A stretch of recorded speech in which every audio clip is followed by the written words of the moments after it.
Hey everybody, and welcome back to Arcade Tirade, the podcast that's all about games, gaming video games, and gaming games. I am your host, Zuve Phantom Outlaw. And this is the episode for April 1st of 2019. Let's do a fucking show. So it's going to be April Fool's. All right. I didn't think of on Monday? April Fool's. Yeah, when this comes out, I didn't think of an April Fool's joke to put in the show.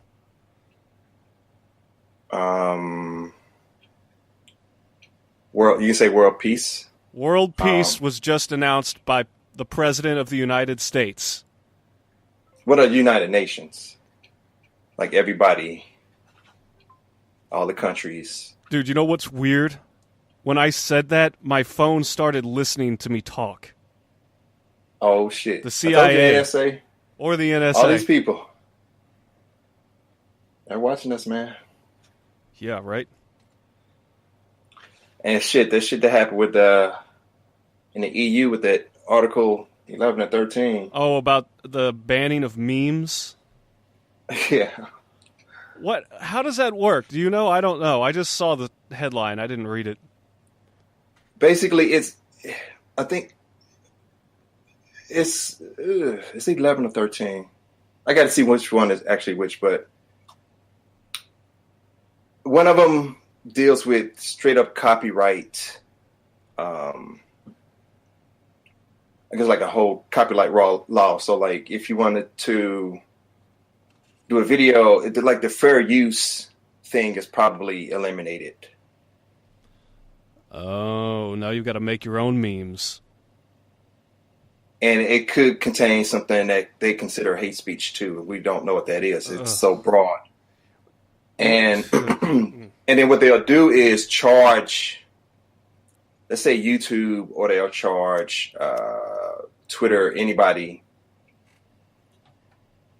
to where if they used, I think, again, copyrights, if they used copyrighted material, they would have the user, say us, used a piece of music or a clip of a movie in a video, they would charge you for the use of that. If I'm understanding that correctly, it's a lot of stuff to it, but it basically deals with copyright stuff where people were able to use clips of films for a few seconds or whatever, and then I don't know how they're going to review a movie, anything like that. Dave Cullen did an excellent job. He had like a 10-minute video breaking it down,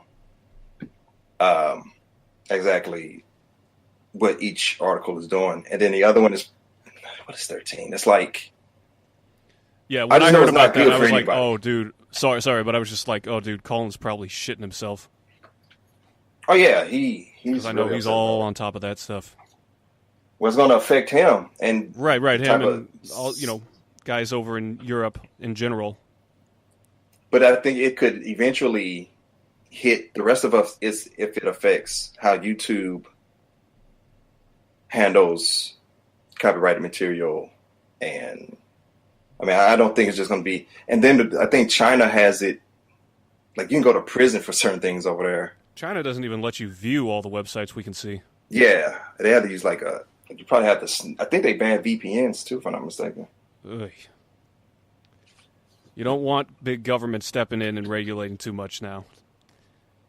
Well, here's the thing too, a lot of people, I saw a video, I didn't get to see that in its entirety, but some of these people didn't even know what they were voting on, kind of like Obamacare, where they had all these pages of stuff in it, and then by the time it got passed, people didn't know what was in it. I think the people that voted for this, like I said, I had to see the rest of the video, but maybe a few regrets because they didn't know what they were voting for completely. I know it makes the news outlets happy because independent news has been getting more views and everything, and they're trying to make it to where mainstream media has control over pretty much content.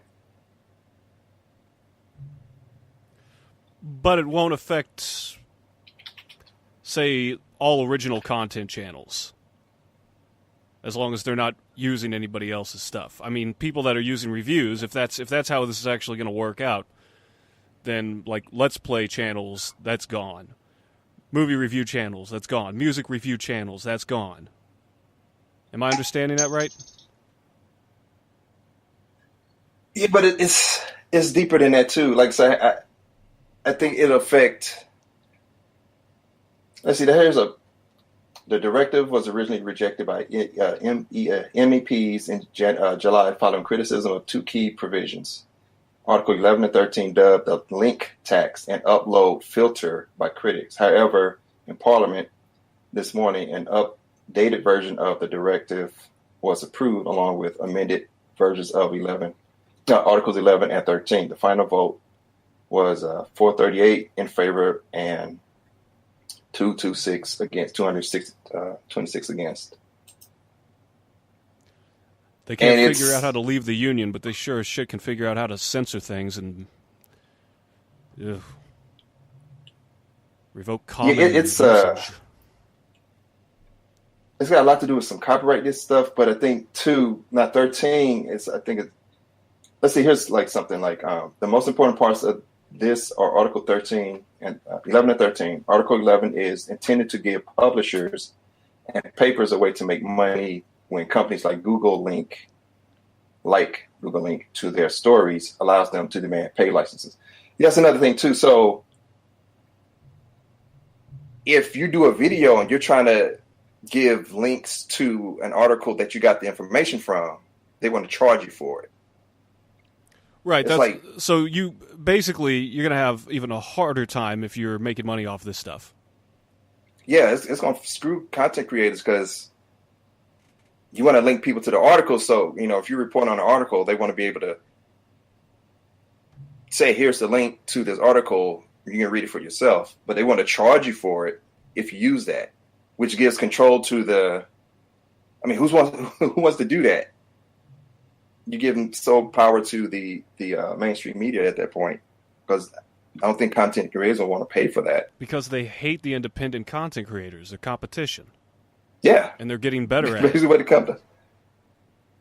Yeah, that's what I was saying at the outset, that link to their stories and demand them pay licenses. Article 13 requires certain platforms like YouTube and Facebook stop users sharing unlicensed copyrighted material.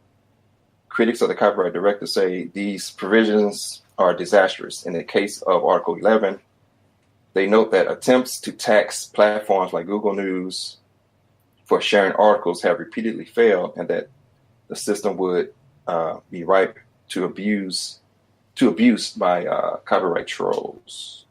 Article 13, they say, is even worse. The legislation requires that platforms proactively work with rights holders to stop using uploaded copyright content.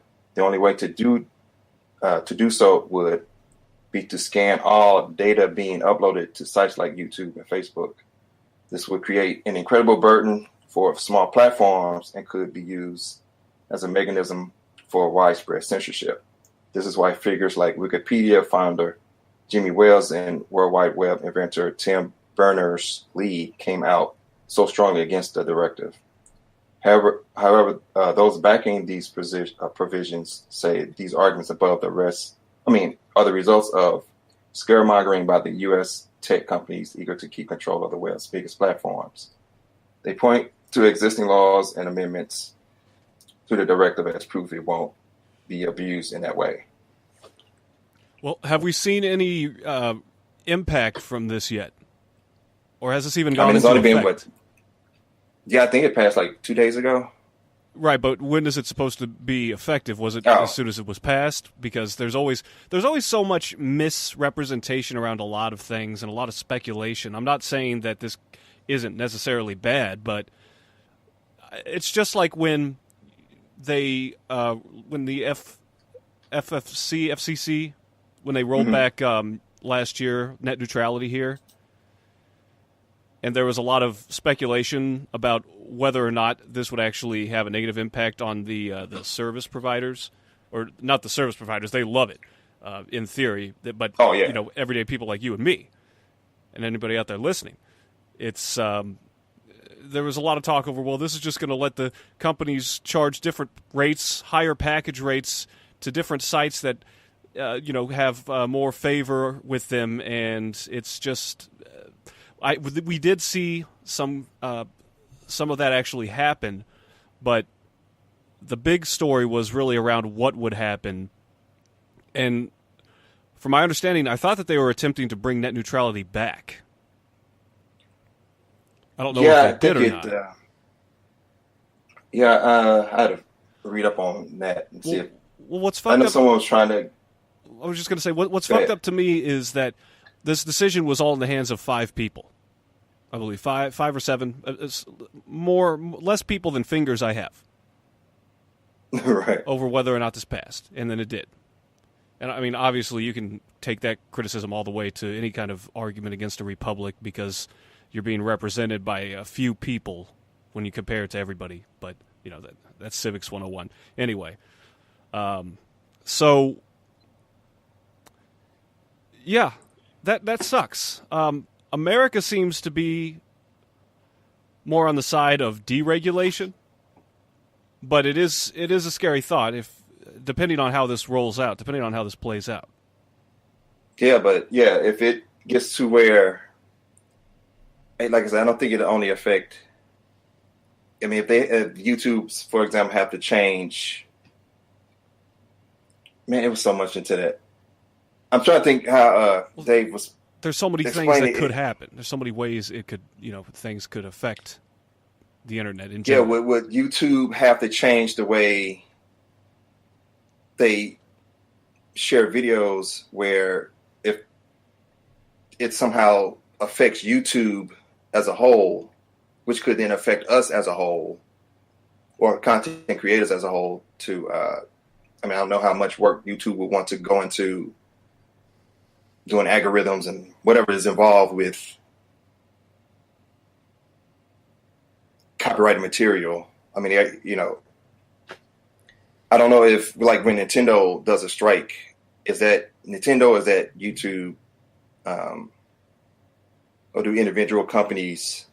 There's a lot to it. And the individual companies usually have precedent over what stays and goes, but this is a really big picture I think we're looking at. And because could whatever affects, can a content creator wants to use an article, does that affect YouTube or just the content creator? Or can it affect both, where? I would say both, but YouTube would be the one. See, does this law supersede the YouTube's own power or not? That I don't know. Yeah, that I don't know. I just know. I'm just, it only, if right now it's only going to affect the EU. I don't know how in China, because I think whatever they got going on in China don't really affect us. At least on the face of, I can't tell. But well, as far as competition goes, it could affect us. YouTube creators here, they would have an easier time, I would imagine, with less competition. The guys that are using other people's content, or like reviewers or gamers or whatever. Yeah. I'm gonna see a link, and you watch it later. Dave breaks it down way better than I could ever, but he did it like in 10 minutes. So he, like I always tell people, man, I'm not the sky's falling kind of person, but when stuff starts off small. Well, I leave that to guys like Dave. He's good at that. When things start off small, and then by the time, PC culture, I saw it starting way back, but I had no idea it would get to where we're at now. With, a lot of pro-censorship stuff.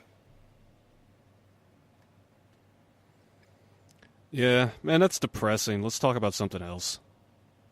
Yeah. So that's definitely that definitely has a connection to gaming. Anything else in the news you want to talk about, gaming related?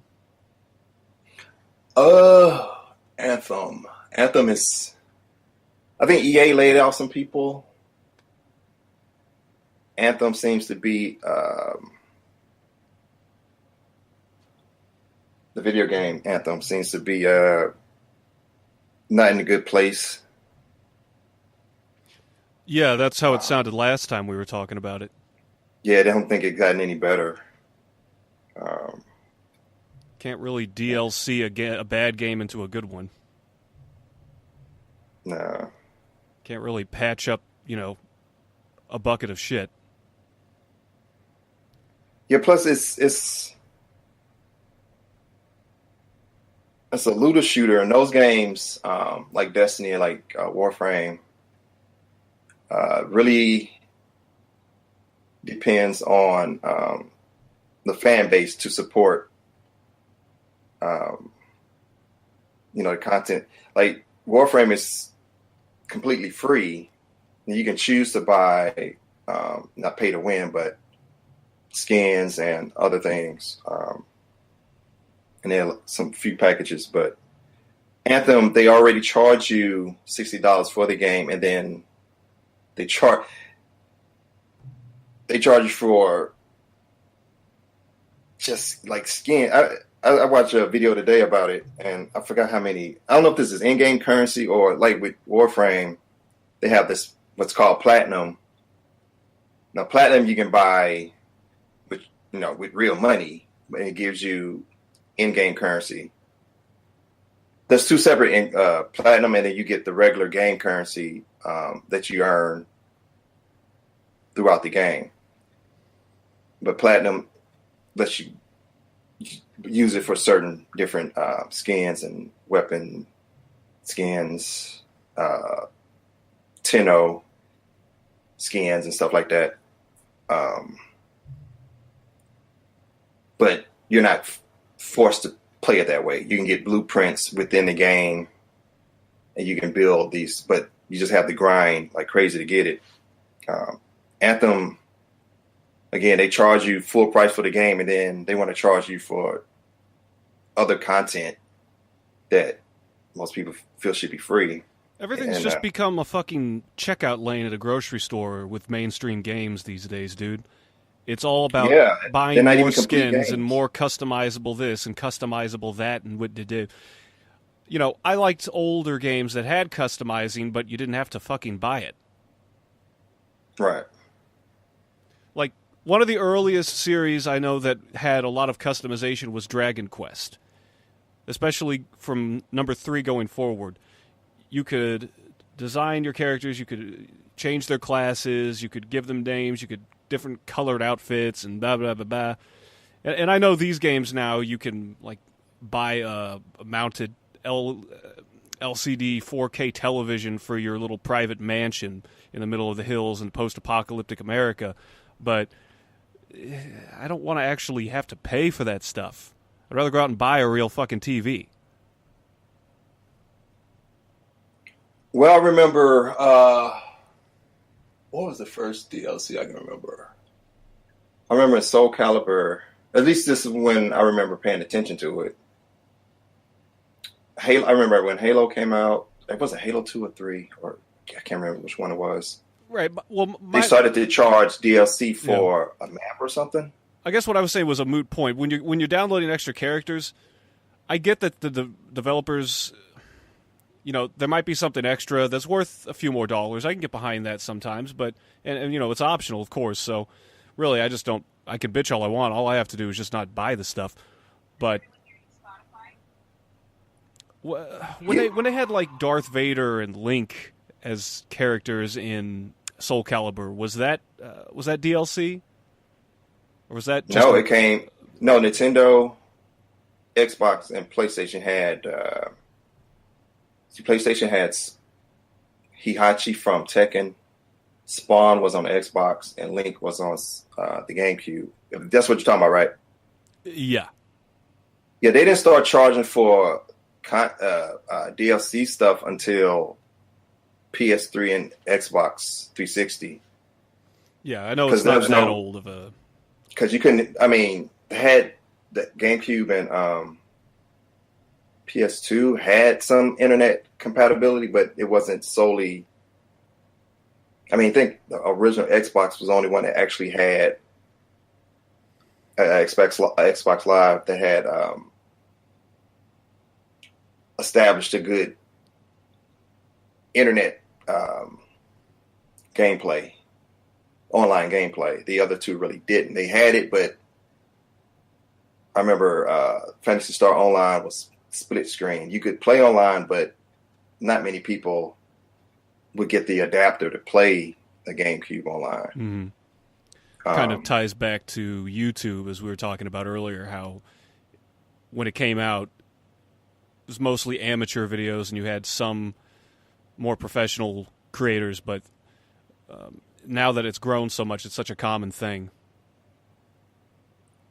And the first DLC I remember was for Soul Calibur.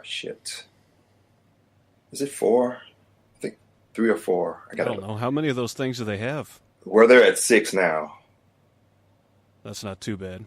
They never had like a Soul Calibur Extreme or Soul Calibur with a Vengeance or anything like that, did they? They did have a side story Soul Calibur game. Okay. But my point is, they started.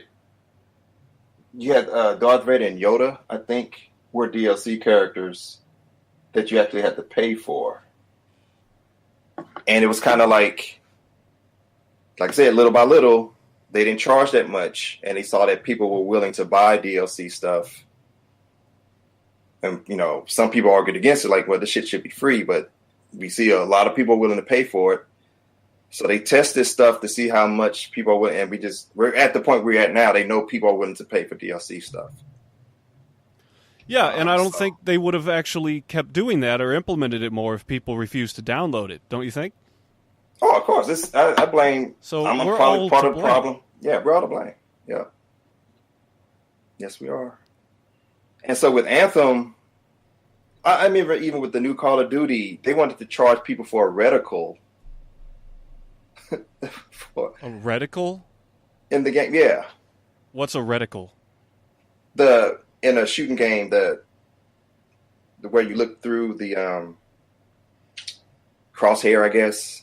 Oh, this is how in the first person not shooter a gun owner I am.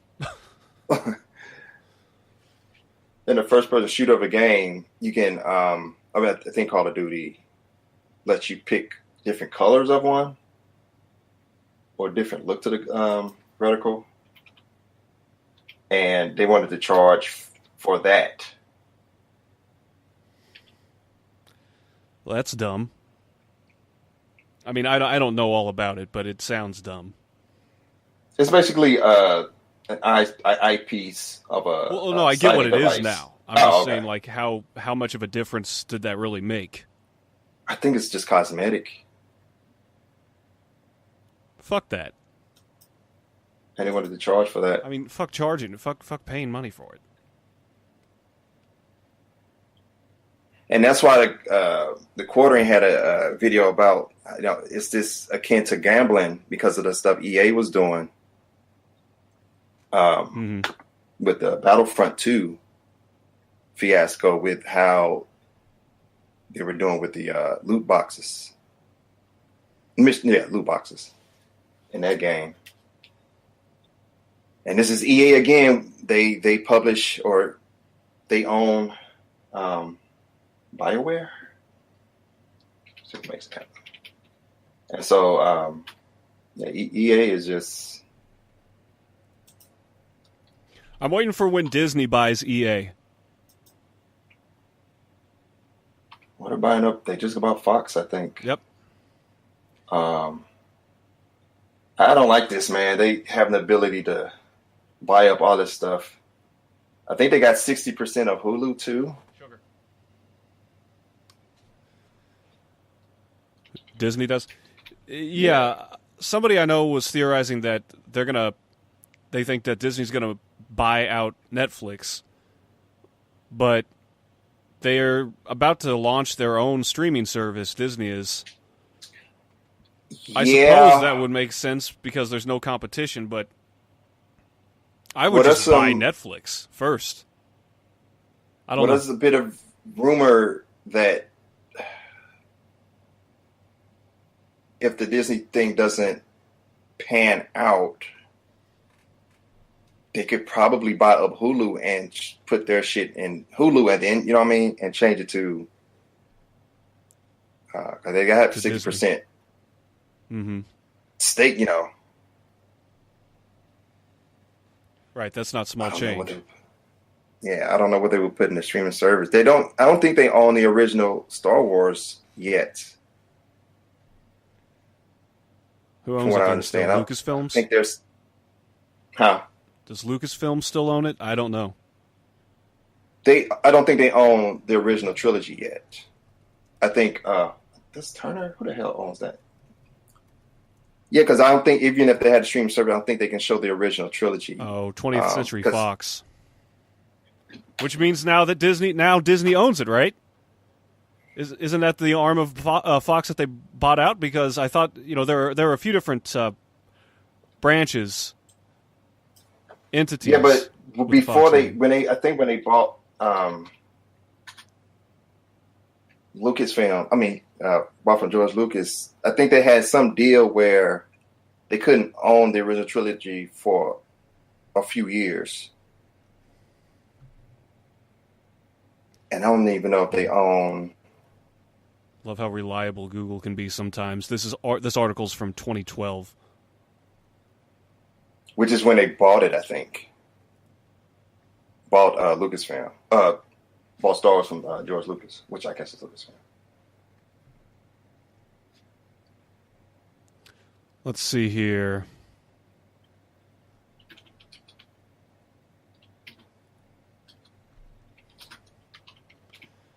Discussions relating to the possibility of the Walt Disney Company signing a distribution deal with Lucasfilm officially began in May 2011 after a meeting that George Lucas had with Disney CEO Bob Iger during the inauguration of the Star Tours, the Adventures Continue attraction. Lucas told Iger he was considering retirement and planned to sell the company as well as the Star Wars franchise. On October 30th of 2012, Disney announced a deal to acquire Lucasfilm for $4.5 billion. With approximately half in cash and half in shares of Disney stock, Lucasfilm had previously collaborated with the company's Walt Disney Imagineering division to create theme park attractions centered on Star Wars and Indiana Jones for various Walt Disney resorts.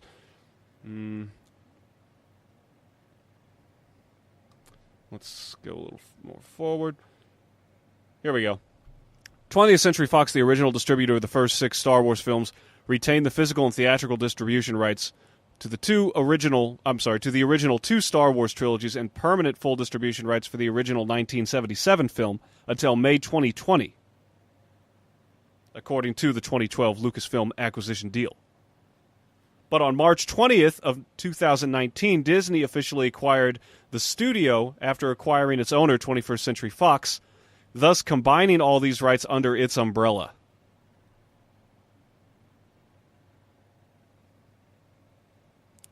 Disney's running the world, man. Yeah, I don't like that. Everybody knows that by now, but yeah. Here we are.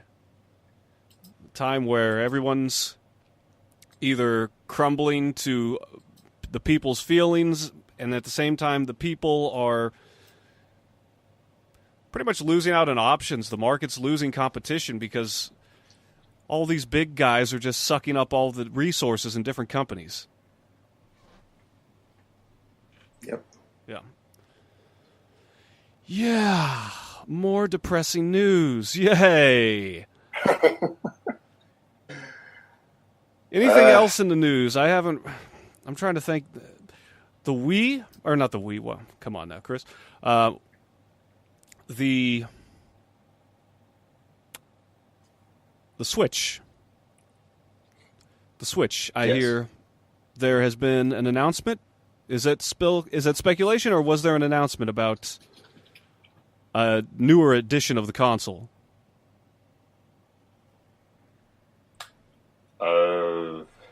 I remember hearing that rumor late last year. Knowing Nintendo, I wouldn't be surprised if they did some kind of upgraded model to that, but I don't know anything concrete. Right. Well, I won't dive into it because I really don't know much at this point. But I do have a bit of positive news. Let me see. Let me look right here. Well, apparently Amazon Prime members can get 12 months of Nintendo. Yep. Yeah. Exactly. We're both going for the same thing. Oh, okay. Yeah, well, go ahead. You were saying. Oh, just that. 12 months of Nintendo Switch Online for free, and then they tell you how to do it. Right, so they have a new partnership with Nintendo that will give subscribers to Prime a free year of Nintendo Switch Online access, which normally costs $20 a year. ServiceNow put our workflows in the cloud. This changes everything. Stupid commercials. Right. That's why I hate so many of these news sites. At the same time, Amazon is getting wise to people who use the trial window for Prime to claim the best perks. In order to take advantage of this deal, members initially will be allowed to sign up for only 3 months of free Switch Online access. Then after 60 days, users can claim the remaining 9 months. Well, let me tell you something. People aren't going to get in on Prime. I get if that's the cutoff date, 3 months. You're spending way more money subscribing to Prime than you are Nintendo Switch Online. I would know because I'm a subscriber, and it costs over $100 a year. So, yeah. Oh, I have it too, so. Okay, well then, yeah, it's not exactly cheap. So, I mean, well, when you break it down, it's about $10 a month, but versus $20 a year, no. Right. Nah. Yeah. The Nintendo Switch Pro controller is on sale for $57, save $13. I have a Pro controller. It was not that price. I need to get one because I have a controller, Xbox controller style Zelda. I think it's on a cover, but it's not a Pro controller. It doesn't rumble. It's kind of like a knockoff. I got it dirt cheap, but it's not. It doesn't have all the perks that the Pro controller has. Eventually, I do want to get a Pro controller. They're nice, man. I know. I don't see myself going back. I know. And like I said, the little thing that I have has a similar look to it, but it's one of those. It doesn't have everything that the Pro controller. So I think I sent you a picture of it once. But probably. You send me a lot of pictures. Every time I send you a picture where I got a new game, you send me your whole collection, and I feel like shit. Yeah, that's on purpose. Yeah, I know. Like, that's cute. You got those. Like, look at what I got. Oh, yeah. I own. Oh, you got a copy of Earthbound. I've got the whole box set. I've got the original in its original wrapping. I've got 3 copies of Secret of Mana. I have the Nintendo World Series competition cart. Oh, that's newsworthy, by the way. Did you hear? Within a month, I believe, 2 copies of the Nintendo World Series carts, World Series Championships. I don't remember the exact name, but it's the rarest cart out there for the NES. But 2 copies surfaced. Wow. Yeah. One was in, I forget where the first one was. The other one was around Seattle, Washington, which, ironically, is next to Nintendo of America's headquarters. So I'm sure that had something to do with it. I believe, I don't want to, I think I heard that they found it at a garage sale. Ah. So I just wonder, I mean, obviously whoever was selling it, if that's what happened, whoever was selling it had no idea what they had, and I wonder if they know now. Let's just, hypothetically, let's say that you were this person at the garage sale, you knew what that was, you found it. Would you play it cool and just give them whatever, small change they're asking, or would you be honest? Would you fess up about it to them? Or do you know what you would do? Now, what was game? Say the game again was the Nintendo World Series kart. It's the hold on. Let me pull up the exact name.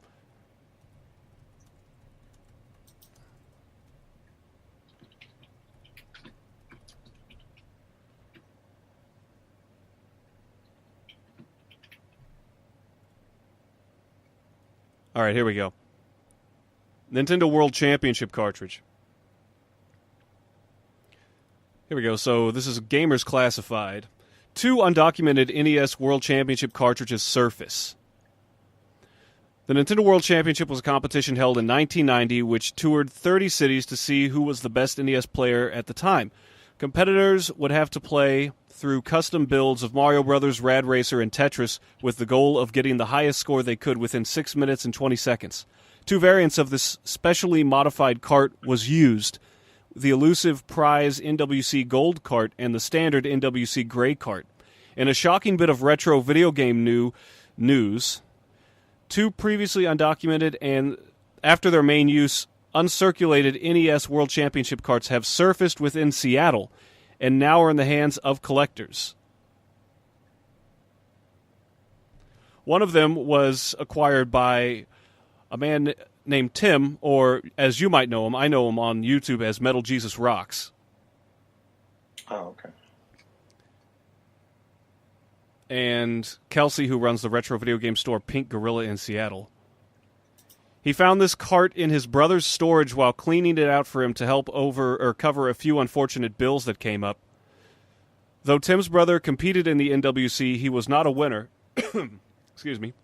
So shouldn't have received a cart as a prize. Though Tim said that a Nintendo official gave him the cart, assumingly due to extra copies at the time. Tim contacted Jason, who soon realized that this cart, number 287, they all have different numbers, these fucking news articles, these people nobody spell checks anymore. Anyway, hasn't been documented up to that point. Tim met Jason anyway, too many details there. He acquired the cart from his brother out of sheer luck. It says here, Tim's copy was soon after sold to an anonymous collector with help from Kelsey and her connections with big collectors in the area for $23,000 US. So, hypothetically, let's say you found that cart, that $23,000 valued cart, sitting at somebody's garage sale for, let's say, $5. Would you be quiet and buy the $5? Would you be able to control your excitement? Or do you even know what you would do? I would play it cool, buy it for $5. You said? Yeah. And then, now, did the person who sold it know that it was worth that? Well, they're selling it for $5, so I would imagine not. Ew, that would suck. I would hate to be on the person that owned it and didn't know I had a gold mine or whatever. Well, you sell that. Yeah. If they never found out about it, then. Yeah. If I knew the value of it and everything, I think I could get it for $5. I would play it cool. And then sell it, I guess, for. I'd get in the car. I would stay cool until I got in the car and drove away, and then I would start screeching like a child. Yeah. Maybe screeching's not the best. I don't know what sounds I'd make, but there would be sounds. There'd be noise. Just don't blow into the cart. Yeah. Rule number 1, never blow into the cart. And we all did that when we were kids. Yeah, rule number 2, we all did that. Man. I eventually went and got a store used to call Venture, which was like, it was a discount store. They sold these cart cleaners for it. Nintendo and Super Nintendo cartridges. I think Genesis came out with one too. Yeah, I remember those. Yeah, so that stopped me from blowing in the cart, but Alternatively, yeah, a Q-tip with some cleaning alcohol does the job too. I didn't find that out till many, many years later. But then I remember people telling me, don't put alcohol in things because it'll mess that up. So I was always conflicting information on that. So people just went with, I'd rather blow on it than put some alcohol on it and think I'll screw it up some kind of way. Get your games drunk. They're already fucked up, otherwise you wouldn't be using this shit. Oh, shit. I've got to find a top loading NES. But those things are like $100 and something. I wish I bought it at the time they were selling it, man. So I guess they had a more limited production than the side load, the classic model. I don't think so. I remember, if I remember correctly, I can't remember what year that came out, but I don't think it was limited. But it did come out past, I think, the Super Nintendo Genesis era or somewhere around that time. Yeah, I remember when it was out. Let's see. I think I had one. My grandma had one. She got rid of it eventually, but she wouldn't just throw it away. But I don't have it, and my cousins don't game, so I don't know what happened to that. But I might have one sitting around collecting dust. Man, if you do, man, keep that. I'm keeping everything I have now. I've sold way too much shit, like an idiot in my early 20s. Yeah, like $89, $134, depending on where you go. Etsy, eBay, $150. Yeah, these things. So it came out in '93. Okay, yeah. I do remember it was like early 90 something that came out. God damn, I wish I had gotten one. Yeah, but what did we know back then? Well, I mean, I was pretty...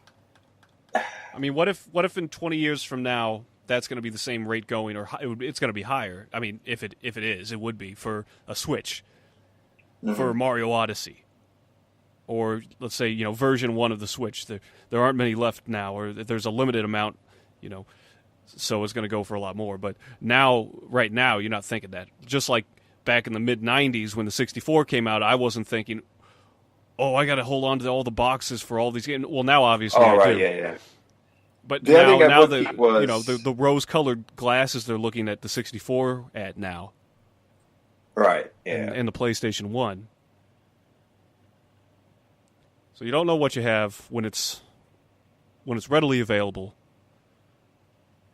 But hindsight's 20/20. I've been pretty good with that for some reason.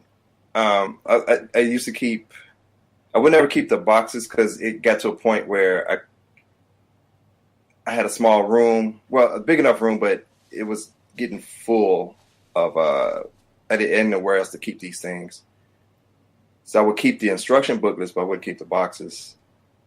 I still have McDonald's toys from the 80s. I still have my He-Man and Transformers from back then. Do they even have toys anymore for the kids?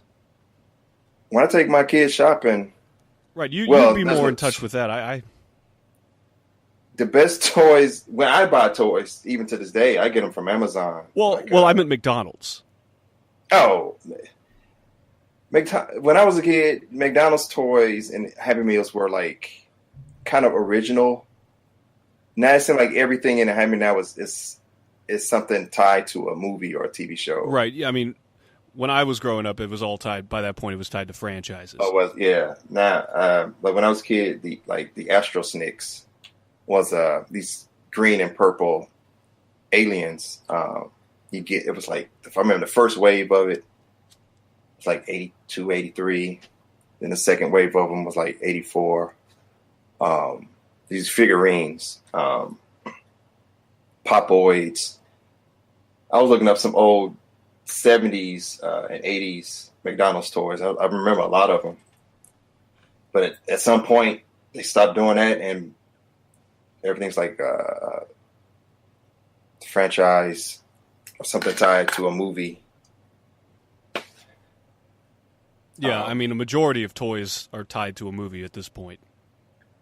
Just toys in general. Regular toy shopping, though, before Toys R Us closed, they had some pretty neat stuff. I mean, I would still get some decent stuff, even for myself. But I found like this couple of Transformers I bought not too long ago, made in Japan. Man, they're pretty damn good. I got some Mega Man, bought some Mega Man figures, but like the best stuff with like the best articulation, the best design, and everything. You probably get them off Amazon if you're collecting figurines and stuff like that. Yeah. Yeah, you don't even see a lot of the stores for that now. You know, the independent stores. A lot of the stores, you know, they're best of their best. They keep in a private stock. They don't put it on the stores, in their stores. Like Slackers, getting a little local for the audience out there, but Slackers, a St. Louis chain, they have a lot of items for sale: video games, collectibles, comic books, action figures. But the best of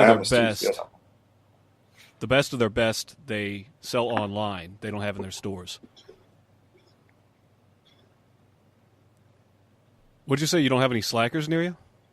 No. I was asked, was it do they sell vinyl? Oh yeah. They sell vinyl. They sell vinyl and a shrinking supply of CDs. Dude, the last I was with my. Where we're going? I was dropping off at school, and I was like, I'm gonna listen to some CDs today. And I opened up the little wallet of my wallet of CDs and shit, and it was like, I can just store these on a freaking USB, and I don't need to do this. So I put them back in the house. Yeah. Yeah, I've gone entirely digital. Yeah. I made that jump a long time ago. But I was doing it just to see, like, it's for old time's sake. You remember the visors that we used to put up on our visors in the car? The little sleeves you could hold like 10 or 12 CDs? Yeah, and have somebody come in and break your window and steal them. Yeah. At least it happened to a few people that I know. I can't imagine, like, the people that would, oh man, it was crazy when I was growing up, the stuff people used to steal. They used to steal like the antennas off your car. And it's like, if I was like a criminal back in the day and you're like, man, I got this immaculate set of CDs I stole from people, like they're not even worth anything. Like, I guess at the time they were. You had to live in the present, but. Well, I'd imagine they just take that and go straight to a pawn shop. Yeah, that too. Or something and get money. Well, speaking of back in the day, what do you say we jump to the main topic at hand? Mm-hmm. So, back in the early 90s. Well, I guess it would really start in the late 80s, early 90s, because that's when this little company in Japan called Southeast Games, or Sega for short, put out the Mega Drive, which then came over here as the Genesis.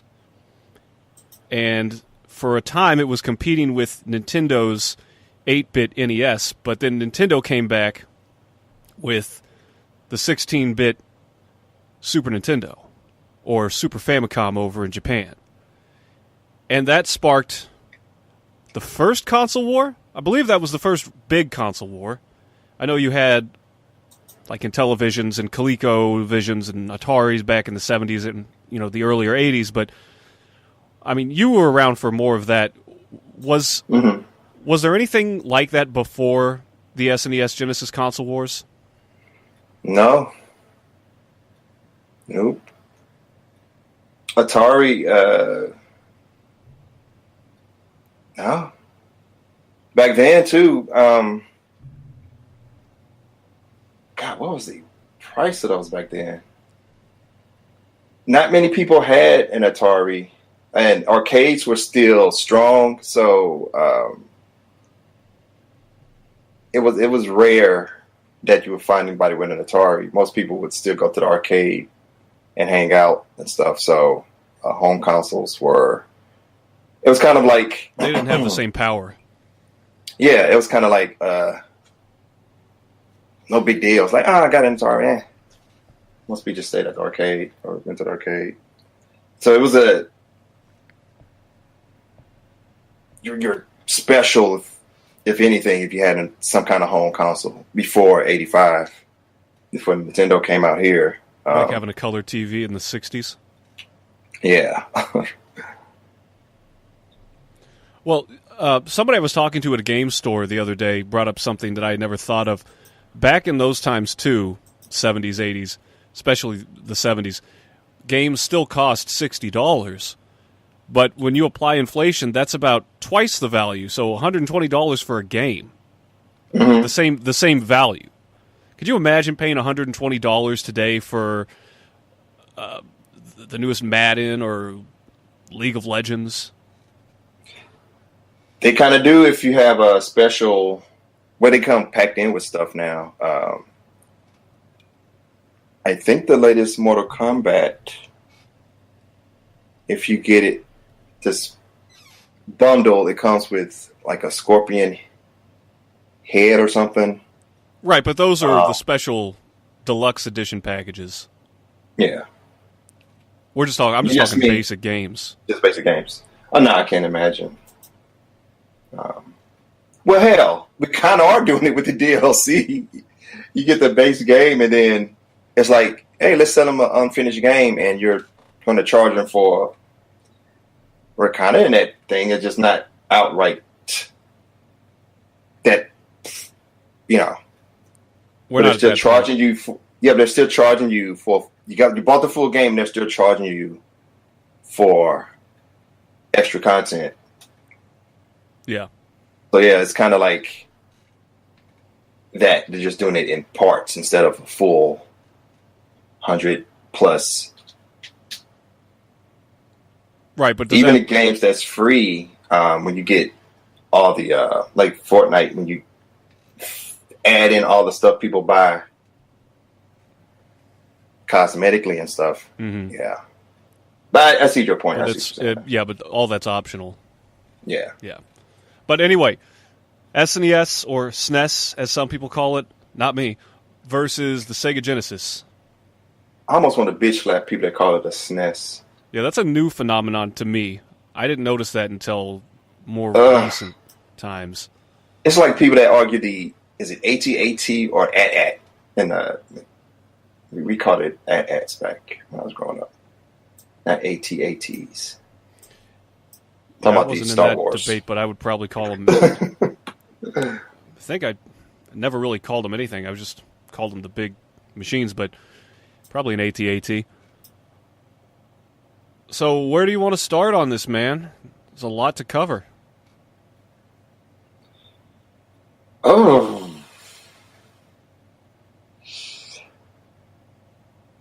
I guess start with.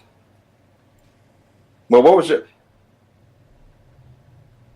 was your first system between the two, and why did you have a choice in the matter when you got one? Well, I didn't buy one because I was too young to have really any money, so I annoyed my parents until they got me a Super Nintendo first. I don't remember exactly how it played out. It was so long ago. Oh, okay. And then one day, somewhere down the line, I was at a Target. I remember this vividly. The first time I saw Sonic the Hedgehog, I saw somebody fighting Dr. Robotnik. Not Eggman. Dr. Robotnik. I've called him Eggman a couple times. But Dr. Robotnik on the first level, and I was instantly hooked. And then somewhere down the line, my parents bought me a Genesis. So I was spoiled. But I had them both eventually. Oh, okay. But yes, the Super Nintendo was first. And I know we're not doing this as like a each choose one side and battle for their system. We're kind of just talking about the battle overall. Yeah. But I definitely favor the Super Nintendo, though I do acknowledge that the Sega succeeded in certain areas where Nintendo did not, or Nintendo don't, as they said back in the day. I thought Sega definitely ran a much more vicious ad campaign. Nintendo, they took shots too. But Genesis, the system, had this attitude that Nintendo did not. But anyway, my first console was the Super Nintendo. What about you? Mine was hand-me-down Atari. Oh, no. I didn't mean first system ever. I meant between those two systems. I thought that's what you meant when you asked me, so I'm asking you the same question. Yeah, mine was the NES. Before that, though, I didn't have one, so I would play my cousin's NES. So I was familiar with, and then when I would visit my grandparents, they would pull out the NES when I go visit them and let me play it. So I didn't own one until I was like 17. Like officially own my own one. But I mean, between the SNES and the Genesis. Are we talking about 16-bit stuff or? Well, I thought we were talking about 16-bit, yeah. No, I was talking about in general from either a Sega product or a Nintendo system. Oh, well, my first system was an original NES. Oh, okay. Which my mom actually owned. So I just played hers, and it eventually became mine somewhere down the line.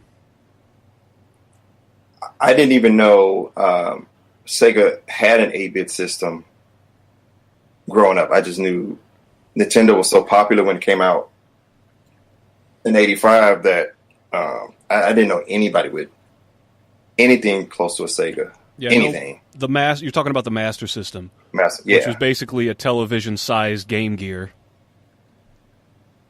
So I didn't know about anyone with that. They kind of get dumped on a lot by the retro community. But when the Sega Genesis came out, my uncle's girlfriend's son had gotten the Sega Genesis, and the first game, I think he played Streets of Rage. And I was so used to 8-bit gaming and everything. When that came out, I was blown away. I was like, wow, this is way better than Nintendo, blah, blah, blah, blah, blah. But, of course, then Super Nintendo came out. Thus begun that, at least around my age group, that little competition there between people who had a Sega. I remember the preferred system around my little circle of people was either the NES or the Super Nintendo. And they would say, well, the only reason to get a Sega is if you play sports games. They were always only saying to get a Genesis only if you like sports games. Anything else, because I was like, it's got to be more than those type of. So I wasn't really into Sega, so I didn't know. Other than when I saw my someone play Streets of Rage, like right. But, I mean, of course, we both know that's just not true about the sports thing. Yeah, there's so many good. But that was used to be the argument was always the only reason to get a Sega was for sports games, and everybody just gravitated more towards to Super Nintendo or the NES. I think Nintendo, well, first off, just factually based, if we're looking at numbers here, the SNES had far more diverse of a color palette, a much more powerful sound card, one which was, I found out, developed by Sony. So just by, the only thing they lacked compared to the Genesis was processing power. The Genesis was more powerful with that. But man, I mean, of course I'm biased. I like both systems, but I just thought that to me, there were more appealing games on the Super Nintendo. You had more platformers, more high quality, not so much sports games, but you had a lot of sports games too. RPGs, they just killed it. Now, Genesis had some decent RPGs, but they don't get remembered for that. Landstalker, Shining Force. There's another one that's kind of like Secret of Mana. I can't think of the name of it, though. What was your first game on the Genesis? I'm not mistaken. I think it came packed in with Sonic 2. Oh, you got the one with Sonic 2. Yeah. And again, I bought a Genesis late. Like, I was college around this time. I was strictly Super Nintendo. Me and my friend, we would shit on Sega Genesis, like, constantly. And we weren't taking mean shots at, we were like, ha, ha, ha, you got a Sega Genesis. But we didn't say we're going to, like today, we'll kill your mother because you like a system. We never would have thought of anything that ridiculous. Yeah, I didn't hang out with anybody like that. I didn't know anybody like that. I mean, right, I know neither did you, but nobody existed like that. I don't know what generation behind this one started going, my PlayStation is better than your X. Like that shit. I don't know where that shit came from. That's people when attached. The fanboys started to emerge. And people attached they validate their existence because they had an Xbox or a PlayStation. We never even dreamed of thinking that way. It was a hobby. Nobody took it that seriously. And but yeah, we were hardcore Nintendo fans, people that I grew up around. And Aladdin for this Genesis, I remember Toys R Us always would have these kiosks. Is that what you call it? To show off standalone tables. Yeah, to show off either a game that was about to come out within that week or a month, and they'll let you preview. I remember Yoshi's Island was one of the first games I played. Dude, I had at Star Fox. I had fucking heart attacks waiting for Yoshi's Island to come out. That's the first game that I remember anticipating just hardcore for a long time.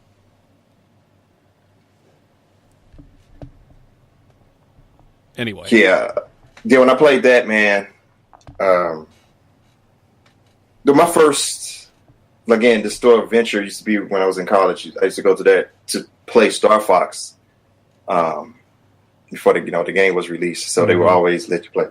Man, that game and Yoshi's Island. But when I saw Aladdin, because it looked different from the Capcom Aladdin on the Super Nintendo, because it animated like, right. It was a different studio that did it. Well, they had actual Disney artists oversee the project on Genesis. And the animation in that was so mind-blowing that it made me get a Genesis because of that game. And I'm not even an Aladdin fan, but I was so impressed with the animation in there. I said, I got to get this system. That's interesting. I definitely thought the Genesis version was better. Oh, way, way better. A friend of mine, he had the Super Nintendo version, and I would tease him. I was like, we were both, again, Nintendo hardcore fans, but when I would show him the Genesis version to his Aladdin, the Super Nintendo version, I would say, I got a better version. It's on the Genesis too. And so. Yeah, this isn't always the case, but I noticed that Genesis games ran, again, because it had a more powerful processor, the games just ran more smoothly. As long as they were designed right. I mean, you can't... If you screw up just designing the playability, then you're fucked. But my biggest bone to pick with the Genesis versus Super Nintendo was the sound quality. The music quality, I mean... Yeah, you can blame... you have to be a good composer first and foremost, otherwise it's just not going to fly. But the music overall to me on the Genesis, especially the earlier Genesis, it sounded very tinny and like buzzsaws a lot of times, the different samples they would use. You know what I mean? Like, there'd be the sound quality, the instruments, the synthesizers they used would be like bow dow dow dow dow bow bow bow bow bow bow. Somebody described listening to a bad Genesis song as like taking a buzzsaw to your head, which I totally understand. Of course, there were some great soundtracks on the Genesis, but I just thought overall the Super Nintendo far surpassed them. They just had a larger palette of instruments you could choose from. Yeah, I remember when I listened to with Contra Hardcore, like I liked the music on there, but it's when you compare it to just the sound quality of the Super Nintendo, man, it's especially if you amplify it with speakers. Where I had my setup was I had my VCR and run my Genesis and the Super Nintendo through the VCR, so I can either record games and stuff, but then had that attached to speakers, and the difference was crazy. But I still enjoyed a lot of the. I think Shakan Forever Man had one of the better sound quality games. I think. I was wondering if you're going to bring up Shakan. And Shinobi 3, I thought, had a pretty good sound. They had a very good soundtrack for Shinobi 3 too. Mm-hmm. I mean, and let's not forget the obvious pick, the Sonic soundtrack, the first three plus Knuckles. I've never been that fond of the. No, they had different. It wasn't like repeat music. I spent so much time playing like a Sonic game. Well, what I really appreciated as the series went on, when you got to Sonic 3, how in every level had its own theme, but when you went to the second act, they switched up the music. It was a remix. They remixed the song from the first act. Right. Yeah. That was a cool little effect. Sometimes to the point where they like switched the entire genre of the song, the chord structures. Might be a little obscure. I know for diehard Sonic fans it wouldn't be, but you remember Hydrocity Zone, the water level in Sonic 3, the second level? Mm-hmm. That background music to the second act, I think, is probably my favorite Sonic game song right now.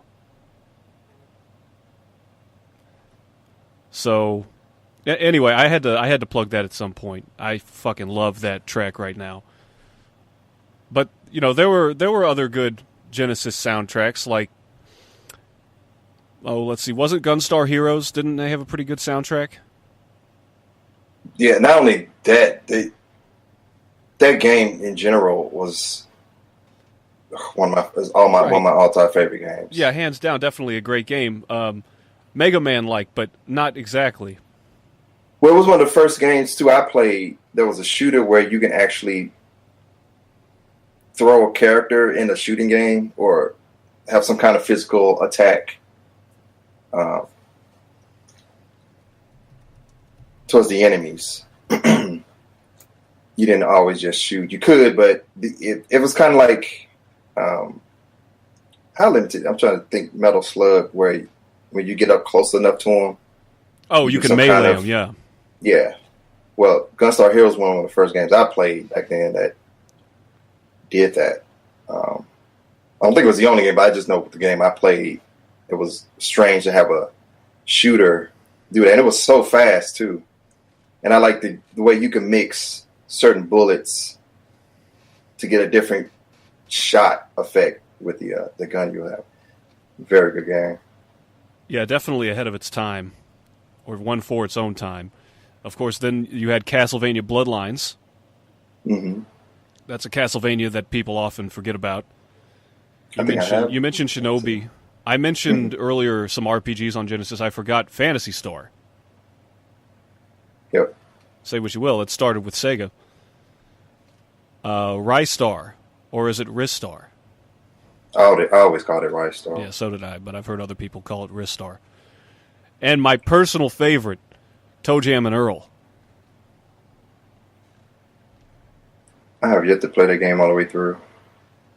Did you see the new one they came out with? Yeah, yeah. Is it completed or? It's done. It's out. Oh, it's completed. Oh, okay. On the Switch? It's on the Or was it a Switch. Switch version? Yeah, okay. I'm not sure if it's anywhere else, but it's on the Switch. That just seems like a perfect place for it too. Like if I was going to get one, I would definitely get it on Switch. Yeah, they took the best elements of the first and second games and brought them together. You have the characters just more animated. You have buildings. You can shake down every tree and bush now, which was something they didn't have until Toe Jam and Earl 2. The basic layout is a lot like the original Toe Jam and Earl. One of the interesting additions they had is killer elevators. You know how you had to get in an elevator to go to the next level? Yeah. Sometimes there will be imposter elevators, and right before it's supposed to go up, you'll see like the teeth appear, and you have like a second to get out, otherwise it'll fuck you up. So anyway, Toe Jam and Earl, and the second one, to a lesser degree, I thought were good games. Now, what did you think about the controllers from the NES up until comparing the two? Three. The NES controller, Super Nintendo controller, and the Genesis controller. Well, from the evidence I've seen, personally, between the three NES, SNES, and Genesis, I will go with the SNES controller. And if you look at the design of it, pretty much all major console controllers were built off of the Super Nintendo's layout.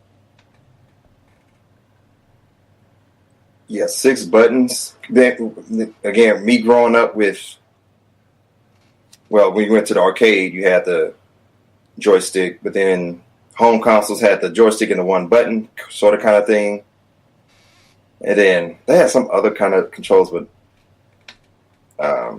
you get to Nintendo with the 2 button, and then the 6 button controller. When Street Fighter came out, they made it for the Genesis too, but the problem was it was a 3 button at the time. I think it released. Then they had to eventually make a 6 button controller for Street Fighter. But yeah, I think if I remember, you had to hit the select button if you wanted to do the other moves. It was crazy. Kind of if you had the 3 button controller. What select button? Or start. I don't know. I remember the Genesis had a select button. Well, whatever button was on there, you had to press that to switch to the other set of buttons to get a move out, because that's weird. There was no 6 button layout. So if you want to do a hurricane kick, you had to switch whatever the fucking button, start button, I guess, and go to do a leg move and then switch back to it. Eventually, they came out with a 6 button controller, but I definitely remember that. Well, it's not like I wasn't without some issues for the Super Nintendo's controller, but a lot of it came down to how they programmed the button inputs on certain games. Like, I hit the right buttons with my thumb. I use my thumb. I think most people do. So I like to have A for run and B for jump. I can work with the opposite, but basically I like to be able to put like the middle joint of my thumb down on the run button and be able to just bring my thumb down to hit that jump. It's so satisfying. Or a BY layer. You know what I'm talking about. Yeah, I think I want to say Xbox kind of fucked that up. Where because they're reversed from Nintendo. Right. And my Xbox buddy now, if he plays me on like Smash Brothers, he has to adjust for like the first 10 minutes. Yeah, because that button layout was switched. I was used to the Nintendo button setup, and then when the Xbox came out, that got reversed. So when I play Switch games, I have to, or any Japanese button layout type of game where they use a lot of import games that I have from Japan still have that Nintendo setup. So I always have to get used to that select, or when you make a choice instead of the X or whatever button is. It's on the opposite side. Or opposite the way Nintendo does it. Right. On the topic of Genesis, this is the game I was talking about earlier, the one that was kind of like Secret of Mana or Zelda. Did you ever play Beyond Oasis? I always wanted it, but I never got a chance to get it. I got a chance to play it on the Sega channel back in the day, and I remember I wasn't into that type of game back then, but looking back, I'm going to have to get that and play that shit. Graphically, it looks cool. The gameplay is cool. Plot-wise, the whole setup. And again, people always say, well, Sega just... Genesis specifically, just they didn't deliver with RPGs. Not like Nintendo or PlayStation later on, but they had some decent ones. And I didn't even own any of them in the time that I actually had the console. But looking back, I definitely wish that I had played some of them. Now, launch games. Super Mario World on the Super Nintendo. And the second launch game, of course, was Pilot Wings. If I remember right, when the Genesis launched, of course, the first was Sonic the Hedgehog. Or no, that came later, didn't it? For Genesis? Yeah. God, what was their first? I don't know. Well, that's when Genesis really seemed to get relevant, was when Sonic came along.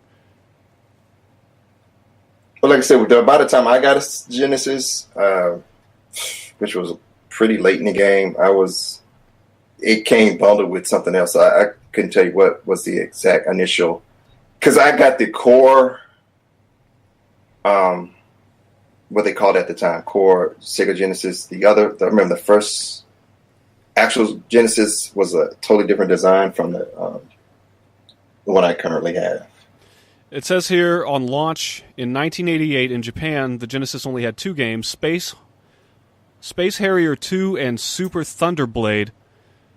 But in the U.S., when it came out in August of '89, the launch titles were Altered Beast, Last Battle, Space Harrier 2, Super Thunderblade, Thunder Force 2, and Tommy Lasorda Baseball.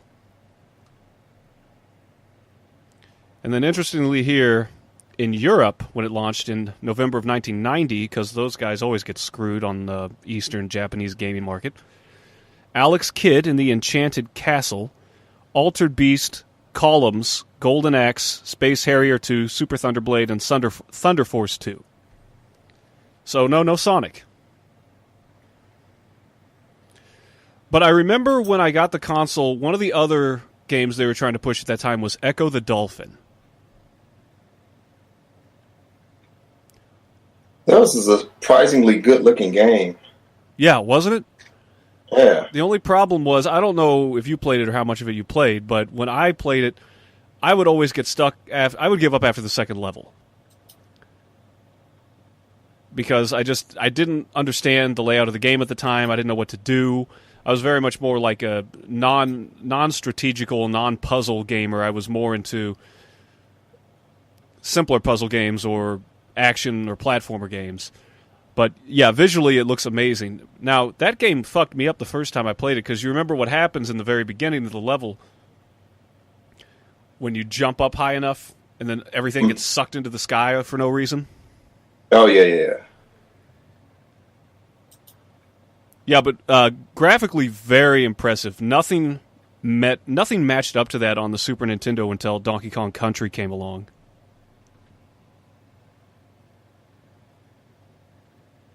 Nothing that I can think of, anyway. What were your thoughts on Donkey Kong Country when they first started previewing that? I was blown away that the system was even capable of doing that, because I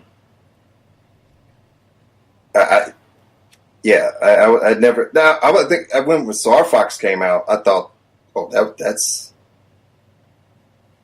probably won't get any better. I know it looked, had the polygonal thing, but the fact that it looked like that, the whole what do they call it? This, not 7 mode. What was that FX chip? The Super FX chip? Yeah. Yeah, for polygon-based support. The fact that I remember around that time too, virtual reality was supposed to be a big deal, and most of virtual reality games looked like Star Fox did. Mm-hmm. And to see that not having to wear glass, it looked to me like Star Fox was kind of like what the 3DS did with just adjusting the screen. You don't have to wear glasses. I felt like when Star Fox came out, I was like, oh, I never have. If they can make more games like this virtual reality look to it, won't need virtual reality glasses or helmet, whatever the fuck, goggles, because it looked like that to me, and it was weird that Nintendo could pull off something like that back then. So then when Donkey Kong Country came out, it was like, whoa, that's amazing. And I was subscribed to Nintendo Power. I remember getting a behind-the-scenes tape. They used to send tapes with, if you had a subscription to it. Like, I remember getting one for the 64. Stuff. I got one for that too, but they sent me one also for Donkey Kong Country, and how they rendered everything, and was able to put it on the Super Nintendo. I remember in the video I had, they were trying to market Jet Force Gemini. Oh yeah, I remember that game. Yeah, exactly. Looking back now, oh yeah, I remember that game. It's not Perfect Dark. No. I think that was the other game that they were trying to push with that video, but yeah. That wasn't a Rare game, was it? Jet Force Gemini, or was that... Let's see.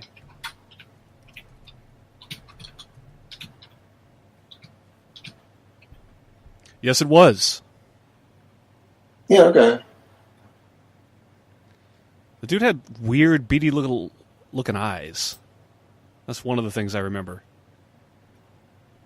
I remember I thought the box art was straight ass. I used to be real critical of... Because Japan used to always get the best box art for games. Mm-hmm. And we would get, like, these weird, shitty ones. And I'm like... I remember EGM used to always do a segment in their magazine to compare Japan and art box art for our games. Mm-hmm. For the same game, like Castlevania. I think Castlevania X. I thought Nintendo took a smart route in their earlier NES games when they would just take actual pixels from the game and put it on the box. Yeah, yeah. You know, if you don't have confidence that you're going to have good artwork, just stick with actual, material in the game. We don't want a fucking Mega Man 1 on our hands again. Ugh. But Nintendo their R&D department, their first party development group. They had a lot of strong, and they still have a lot of strong franchises. But Genesis definitely, they definitely had a lot of good support from third party, plus their original games. And of course, when you want to talk third party games, when you want to talk about Nintendo versus Sega, you eventually, well, you don't have to, but I'm going to bring up Mortal Kombat and what happened there. Oh, I was already thinking that. Yeah, I was going to bring that up too. We're family friendly. We would never put blood in. There's censorship, man. They would take off. In Earthbound, they took away the little cross symbol for the hospitals that you see because they thought that it was too resemblant to, obviously, a Christian cross. There was a character in... now, I don't know if it was Streets of Rage or Final Fight. But it was a dude that was censored out because he was dressed like a village person, a village people, but he had like a garter belt and high heels. Oh, like the YMCA Village People? Yeah, but he was like dressed like pretty much a tranny. I remember I think the Japanese version, that enemy was taken out of the American version. I remember a game called, damn it, it's right on the tip of my head. What's funny now is that people will get mad that they took it out. Oh, yeah. But yeah, that was the thing back then. You couldn't... they didn't want that shit over here. Which I was cool with. But, yeah. Oh, God. It was another game. They had a different ending to it because the guy committed suicide. There was an ending to that when they changed the ending to the game they got here. Fuck, what's the name of that game? You drive in a mech. It came out on Super Nintendo. It was a... I'll find it. But go ahead. I'm gonna see if I can find this game. I'm trying. Now I'm curious about that too. Yeah, hold on.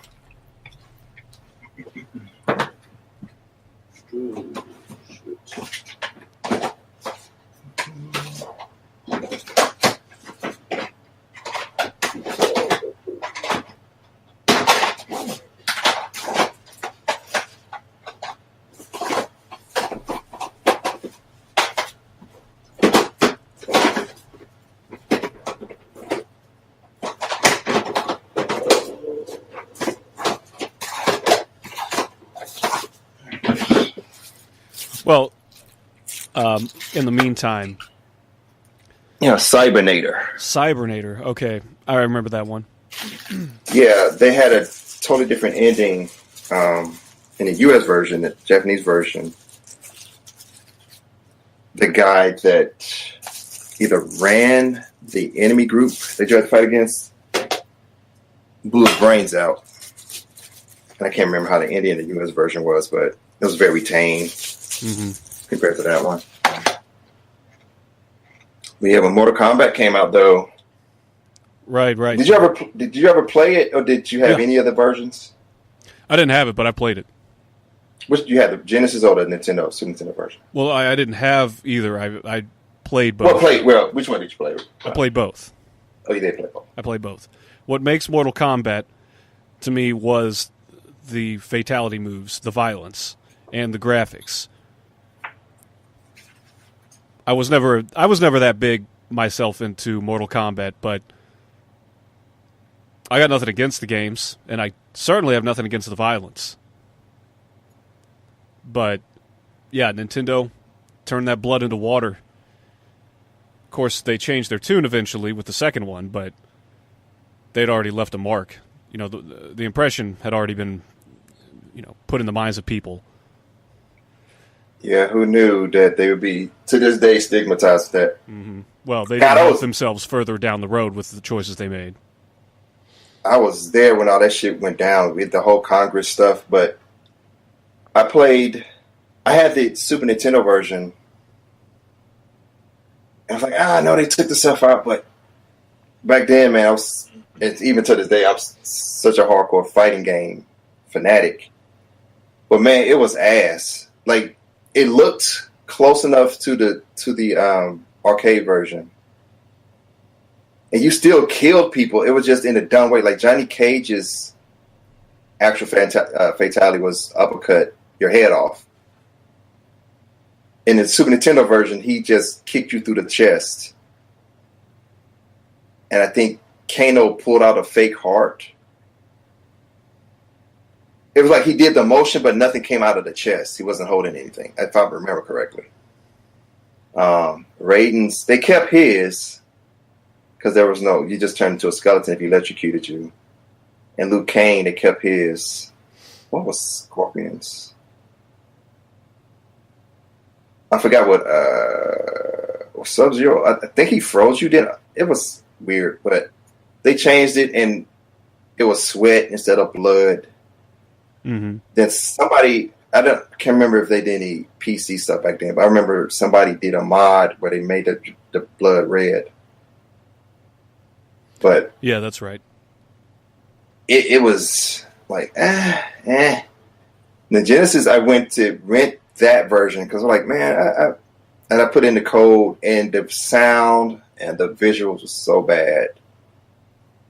But yeah, that's a situation where Sega was made for the job. And Sega said, fuck it, we're going to keep it. Mm-hmm. Via code. So he went to that one, despite the sound and the look of it. And then when part 2 came out, Nintendo totally, we like money. So they kept everything in. It was close. Like I said, Super Nintendo was a powerful enough system where it looked closer to the arcade version.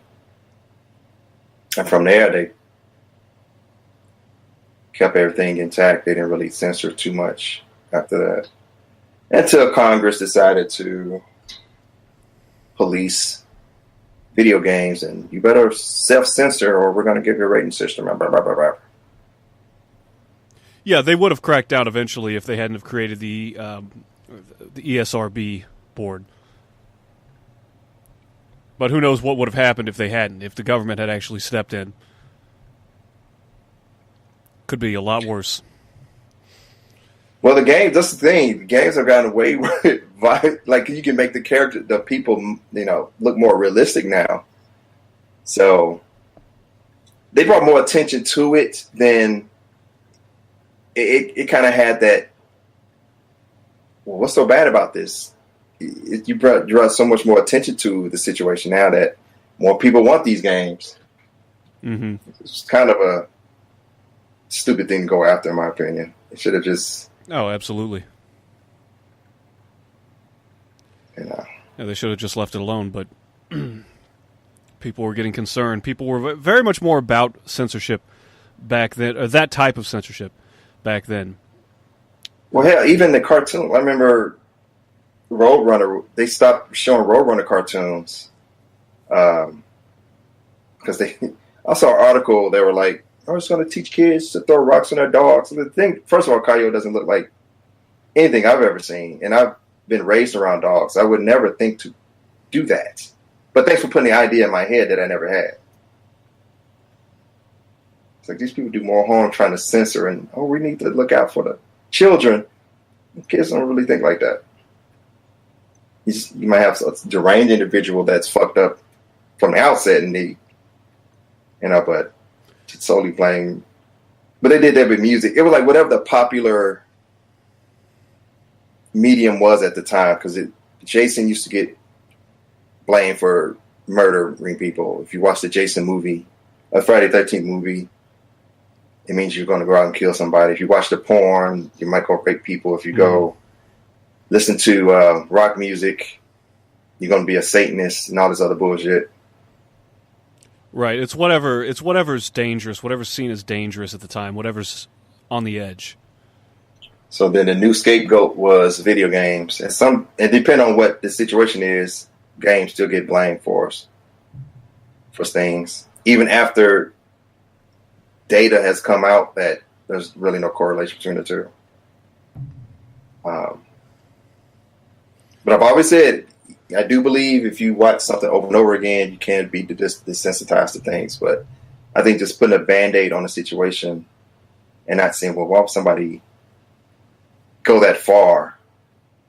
I think we missed out on, solving something. Instead of just blaming a game, it's just weak to me.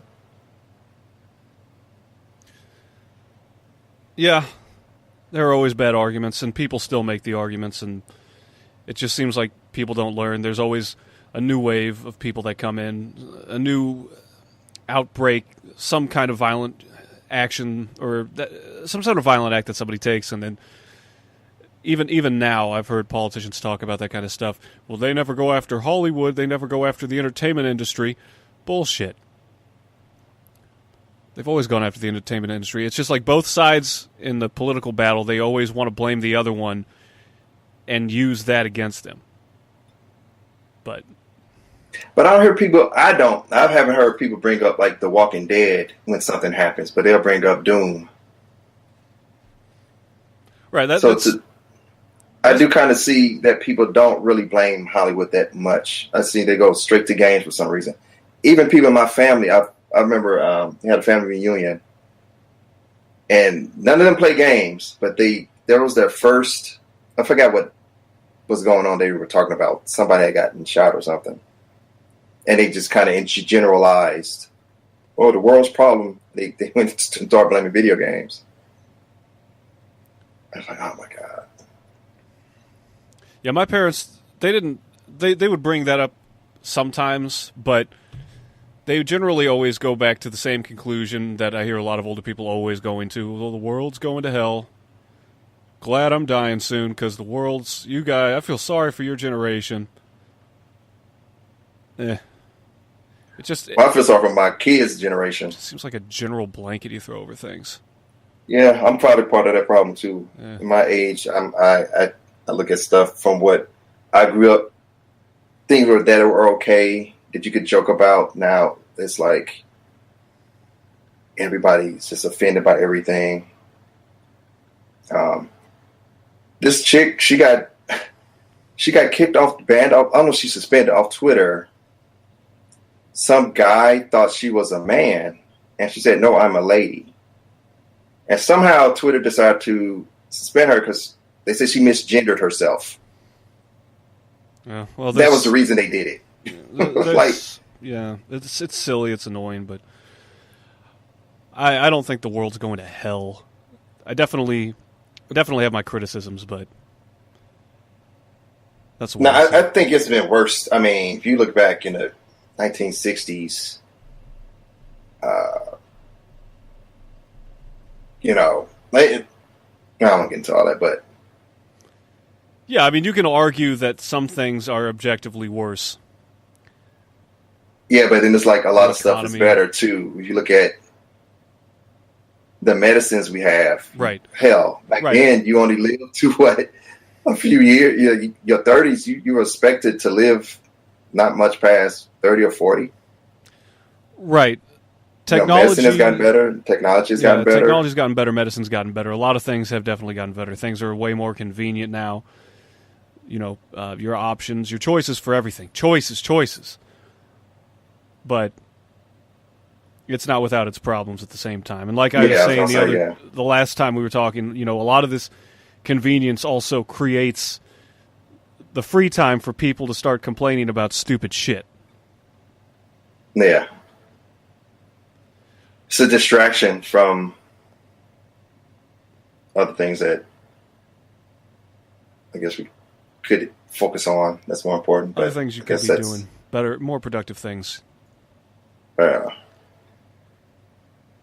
So, what was the competition with? I guess by this time that Nintendo 64 came out, you had PlayStation and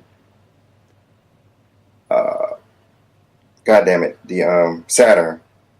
Did you get Did you play the Saturn or? The closest I did play a Saturn. I played nights at stores that had video game sections, electronic sections. Okay. Never got on board the Saturn train. I got a 32X. I got a 32X, as you know, I hated that. And I was pretty much done with Sega as far as consoles after that.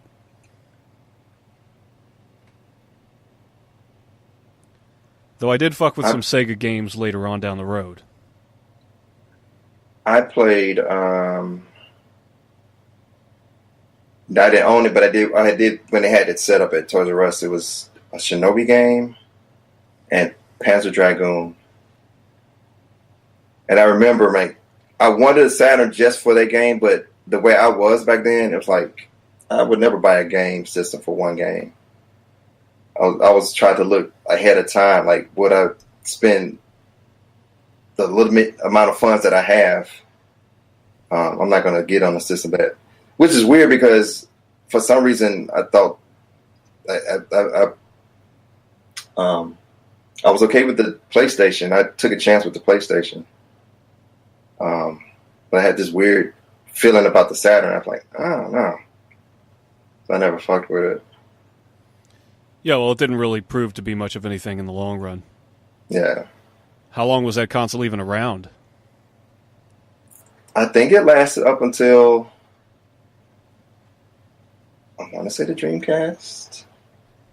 99. Wait, no, that can't be right. No, it's I think the same amount of time that it could have been. PlayStation was what, 10 years? The original PlayStation came out in 95. PlayStation 2 came out 2001. Yeah, what the hell was the Saturn in? No, well, Dreamcast came out in 99, so Saturn had was a window. Like the middle, later 90s. Yeah, so and they jumped the gun too because from what I remember reading, game developers didn't even know the Saturn was supposed to come out. And Sega brought the system out earlier than the games were available for it. At least with some of the third-party developers, which would make EA step back from doing anything on the Dreamcast because the way Sega was handling business with those consoles.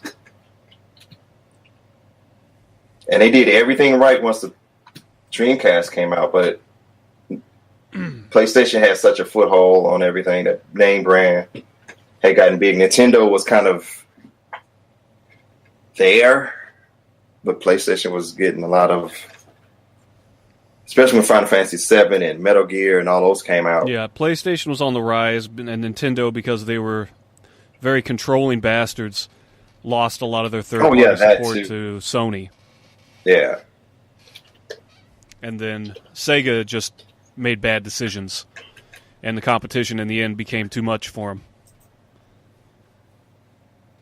I mean, they put out the 32X 6 months before. Sega put out the 32X 6 months before the release of the Sega Saturn. It says here the Sega Saturn went from 94 to 2000. Okay, yeah, wow. Sold I couldn't tell you 9.26 million anything. Units. I couldn't tell you anything during that time frame that I paid attention to that the Saturn did. The only thing I do remember is Resident Evil. The first Resident Evil came out on it. I mean, if there was like a multi-platform game, I know, of course, the Sega would get it too. Genesis, Saturn would get it, but beyond that, can't remember anything specific. Maybe Virtual Fighters. Virtual Fighter, yeah. Virtual Fighter was another big series on the Saturn. But outside of those things, I can't think of anything that would have made me really want to get a Saturn. Same here. Sega Saturn. This streamer I watched, did Nights come out on there too? Yeah, Nights into Dreams came out on the Saturn. That was their big launch series. Yeah. Virtua Cop, Guardian Heroes, Burning Rangers, Daytona Racer. The Sonic 3D Blast had a Genesis and Saturn version, both with different soundtracks.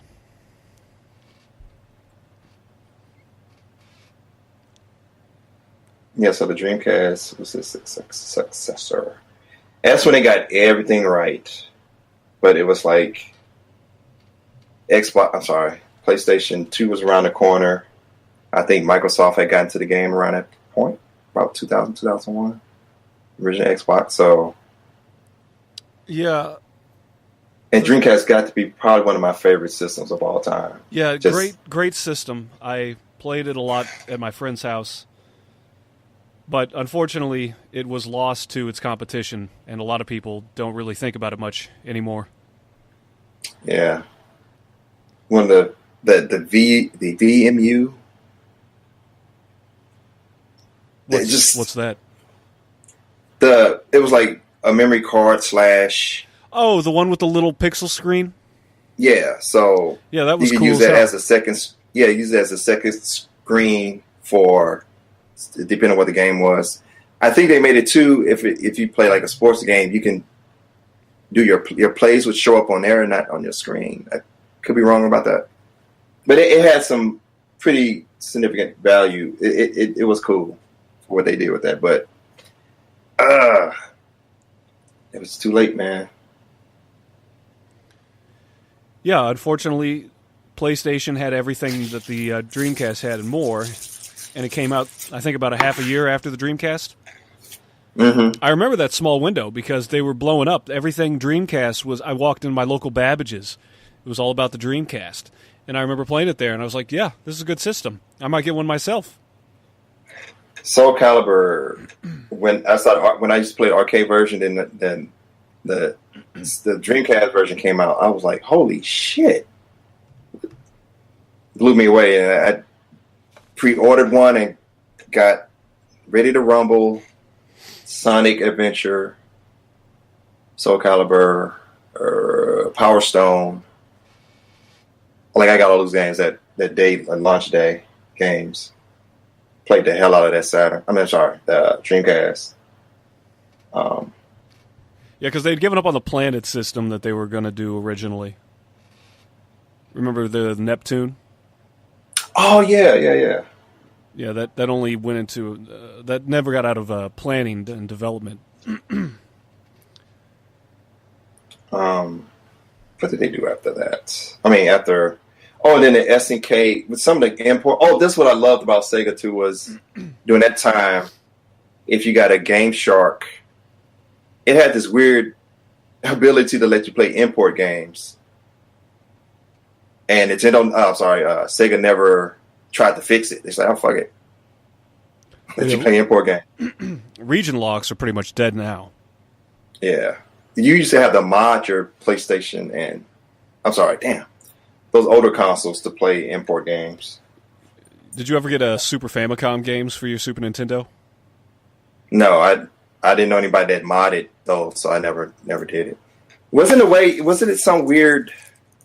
I don't remember. It's really simple.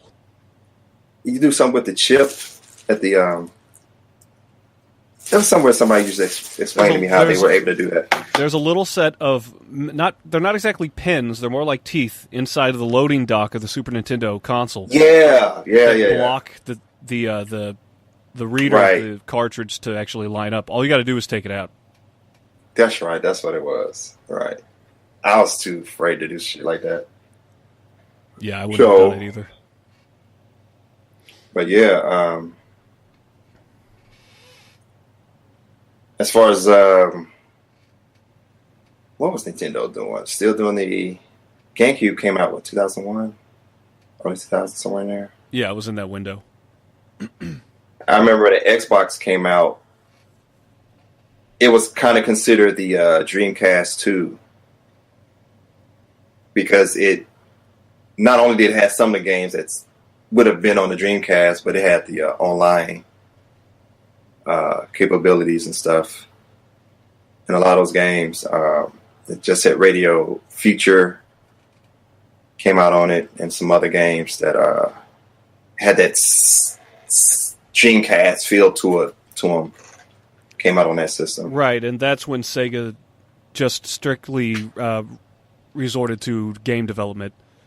Yeah. After that, and continuing to this day, and now ironically, you have Mario and Sonic in games. Dude, speaking of April Fools, EGM when they had that Sonic, I always loved EGM's April Fool's jokes. When they put that in there, it was like this would never fucking happen. Wow, they had that. And Sonic is in the Smash Brothers game. Yep, Sonic's in Smash Brothers, and you had Mario and Sonic at the Olympics a while back. Yeah.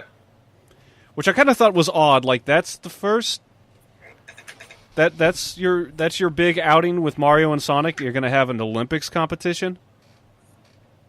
I mean, it's already been proven by certain people that Mario was faster than Sonic on his feet. So... Sonic sucks. I mean, his whole selling point of being the fast one canceled out. No, I mean that's all.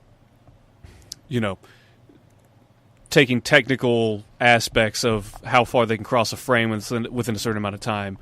But anyway, my point is not that Sonic or not about who's faster, but that you're going to have them meet in that. Yeah, I guess. I figure it's for little kids who don't give a fuck about that shit. Right. I mean, little kids don't even know about the wars, the battles that we've seen. Well, it's crazy too because I remember back when the Sega versus Nintendo thing. I remember there was votes on like who was the most popular mascot between the two. Was it Mario or Sonic? In the advertisement, Sega was about the processing power, and Nintendo was like, "Yeah, we got Mode 7, and we got this other bullshit." But Sega just said blast processing. Yeah. Did we ever figure out what that was exactly? We did at one point, but I always forget exactly. I think it's just that they had a more powerful processor. But they had to, you had to put a cool name on everything. Who cared about bits until that point? They don't care about them anymore. They didn't care about them before that started up. You mean like 8-bit, 16-bit, 32-bit? 18, 16, 32, 64. Yeah, I mean, it carried on with 64, and Nintendo stuck 64 in front of every game. But they also... Nintendo's known for that. They still even do that to a degree. But it was... I remember, because I didn't really understand, even when I would read up on it, but they like when Nintendo would put... if the cart was like 16 megs, or I think Super Metroid was like 20 something plus megs. Oh yeah, we didn't mention Super Metroid. Hell of a game. Yeah, the megs and bits and all that was... Yeah, I remember that being a big deal. Now these things are so much like computers that I think they don't really need to... Now it's all about frame rate and... stuff, how much the TV can What is show. it really about now? Yeah, frame rate, I guess. I mean, the PC market, the PC gamer PC master race, kind of shut down that, because I haven't heard too much shit between PlayStation is better than Xbox from like console people, because now it's like PC Master Race it shits on either console. And so if you're trying to be the cool kid, you're not that cool for having either system. You're more cool now if you're like a PC gamer. That's crazy how that transpired to the battle from Nintendo and Super Nintendo. The Sega Genesis and Nintendo, where people started to take that shit to heart. I'm better than you because I own this system. Right, because I own this that my parents bought me. Yeah. They start attaching themselves to make the console an extension of themselves, and I thought that was ridiculous. Like I said, back in the day, we didn't take it that far. We just laughed at you if we had a Sega Genesis. And then I got one, and like, oh well, that's not as bad as I remember telling my friend, because like I said, we were hardcore Nintendo fanboys, and we were when I friend got a Genesis. So I had to, cause like, man, I got to make a confession to you, man. I got a Genesis. Like what? But we were like by the time we were like early 20s, we didn't really give a shit. You're out of the group, man. We're kicking you out of the group. Then 3DO came out.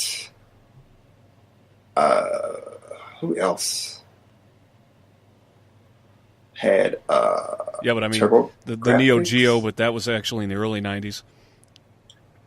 Nobody even got that. The 3DO was what, 92, 93, 90, somewhere in the what about early the turbo graphics? Wasn't that what I used to wonder for Bonk? I used to see it at again, Toys R Us, but I didn't know anyone that actually owned one. Hell, even with the Switch now, I only know 2 people with a Switch. Still, I don't know anybody else with one. That's funny because I also know only 2 people with a Switch. Small world we live in. Right. And the Wii U was even small. If you want to talk about like some of Sega's line of systems and then Nintendo's line of systems and how the Wii U and then the Wii and then the handhelds, you had the Game Gear and the Game Boy. Oh, we didn't talk about the Game Gear. No. Yeah. We did once before, but we was... Well, not for this episode, though. So... Well, I got that. I'm just saying. Right. I enjoyed the Game Gear, though. I didn't know anyone that had one. I just remember hearing, oh, it sucks up battery. I wanted one because it was... I thought it was better than the spinach green. I did not like Game Boys. at all. I hated that it didn't have color. That jaundice-colored screen definitely was a turnoff for some people. But the games were so popular. I mean, and it didn't have a backlight. Yeah, but it had more games. It had more quality games. Yep. And it required 2 less batteries than the Game Gear. It also didn't suck up the battery life as quick. Yeah, that was the biggest complaint I used to hear about the Game Gear, was it just ate too much batteries. I think you could run it for like 4 hours with 6 batteries. What else came out around that time? I mean, in terms of handheld, the Nintendo always had that market just until PSP maybe kind of got into it, but yeah, Nintendo was still crushing them though. Still crushing, yeah. But as far as being any competition, even being able to hang with Nintendo for a little bit, it was Sony. Well, now it's Samsung and Apple. Yeah. But those aren't games. Nah. You can get a lot of decent games that were originally on other handhelds or consoles for smartphones now, though. Mm-hmm. I think they have like the first 9 or 10 Final Fantasy games you can get now. All the old Dragon Quests. Yeah, I think Japan really been like light years ahead of us in terms of being able to be able to play a full RPG on the phone. Yeah, I remember back in the 2000s, they were ahead of us with that on the old flip phones. Yeah, yep.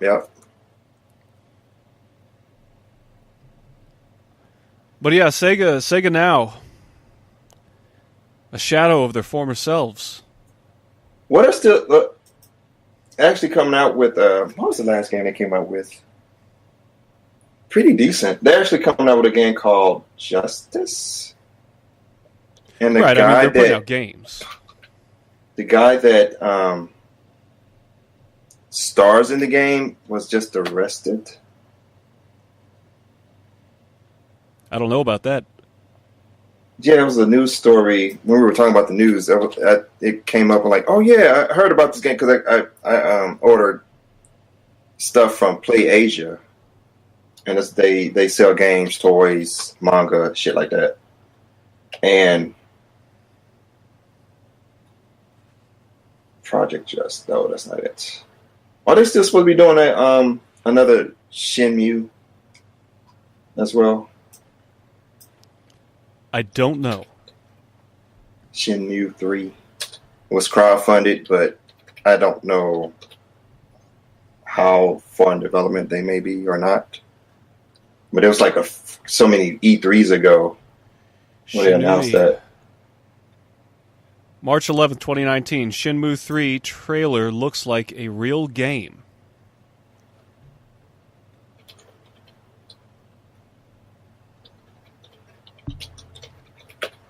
And this is according to Geek.com. In my hands-on preview of upcoming Yakuza spin-off Judgment, I said that the main Yakuza series always felt like Sega's way of keeping the spirit of its tortured Shenmue series alive. There are just too many parallels. That's what I meant, not just Judgment. There are just too many parallels between the quirky humor, richly and realistically detailed urban Japanese world, and 3D combat pulled straight out of Virtua Fighter. However, for diehard cult fans of Yu Suzuki's crime epic, the Yakuza series can never take the place of the real Shenmue series they fell in love with on the Dreamcast and tolerated on the original Xbox. That's why these folks came out in droves to raise over $7 million for Shenmue 3 after its crowdfunding campaign first launched at E3 2015. Damn. I love the Yakuza series. I meant Judgment, not Justice. Yeah, Sega will still release Judgment worldwide despite actors' arrests. Good. The trailer mostly omits the actor in question, though. Sega isn't stopping the international release of Judgment despite halting Japanese sales over voice actors.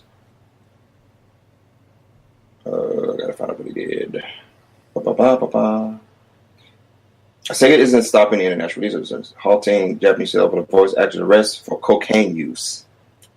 The company has confirmed that Ryu got a PS4 legal drama is still coming to the West, including the US and UK, on June 25th, has posted a trailer to match. The character voiced by Pierre Taki in Japan, Kyohei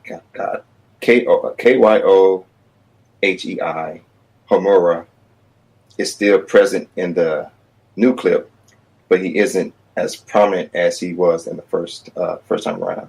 So they're going to pull him more into the background and keep going with the game. Yeah. So it seems. But I mean, if they made the game already, if he's in the scenes, I would think they could just cut the voices, not the actual. Yeah, they could always just get a different voice actor. Character, but they would have to, if it's releasing on June. I guess they got time. I guess it's not hard to understand what's inspired the Chinese controversy. There's already an English voice actor cast. Either way, I'm glad they're still going to go ahead and. Yeah, I mean, it's just voice acting. I know that takes time, but you've got a window of 3 months. That can be done. Yeah. That can be done. Cocaine is a hell of a drug. Fuck your couch. I gotta buy Dave Chappelle. I could buy a new one. Rich motherfucker. Man, I don't know if that one or when he did Prince, and Prince did he slammed the basketball and he floated down. Yeah, I remember that. That shit. The first time I saw that, man, I laughed because I was not expecting him to do that. Why don't you purify yourselves in the waters of Lake Minnetonka? Then he took us back to his crib and served us flapjacks. Game blouses.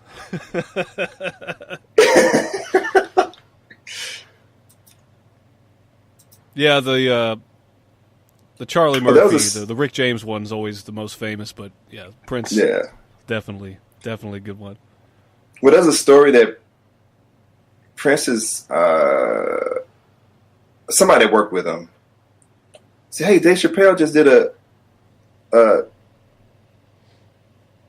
skit on you." And yeah, I can't remember what they said Prince's reaction to it was, but I think he ended up liking it though. There was a basketball game or something Dave Chappelle was at. I forgot why he was being interviewed for something. Like Prince was sitting next to him because I think Dave Chappelle used whoever they made fun of. They were called. You remember they did it with Wayne Brady. Mm-hmm. What Paul Mooney said, and they brought Wayne Brady on to do that skit with them. All the skits where he took over the show. Funny one too. Yeah, that's a funny one too. Oh man! Come on, Dave. I'll take you to the ATM. Sorry, Daddy. I'm a little short this time. God, that was funny. It was one of the what other things did Nintendo and Sega have that were?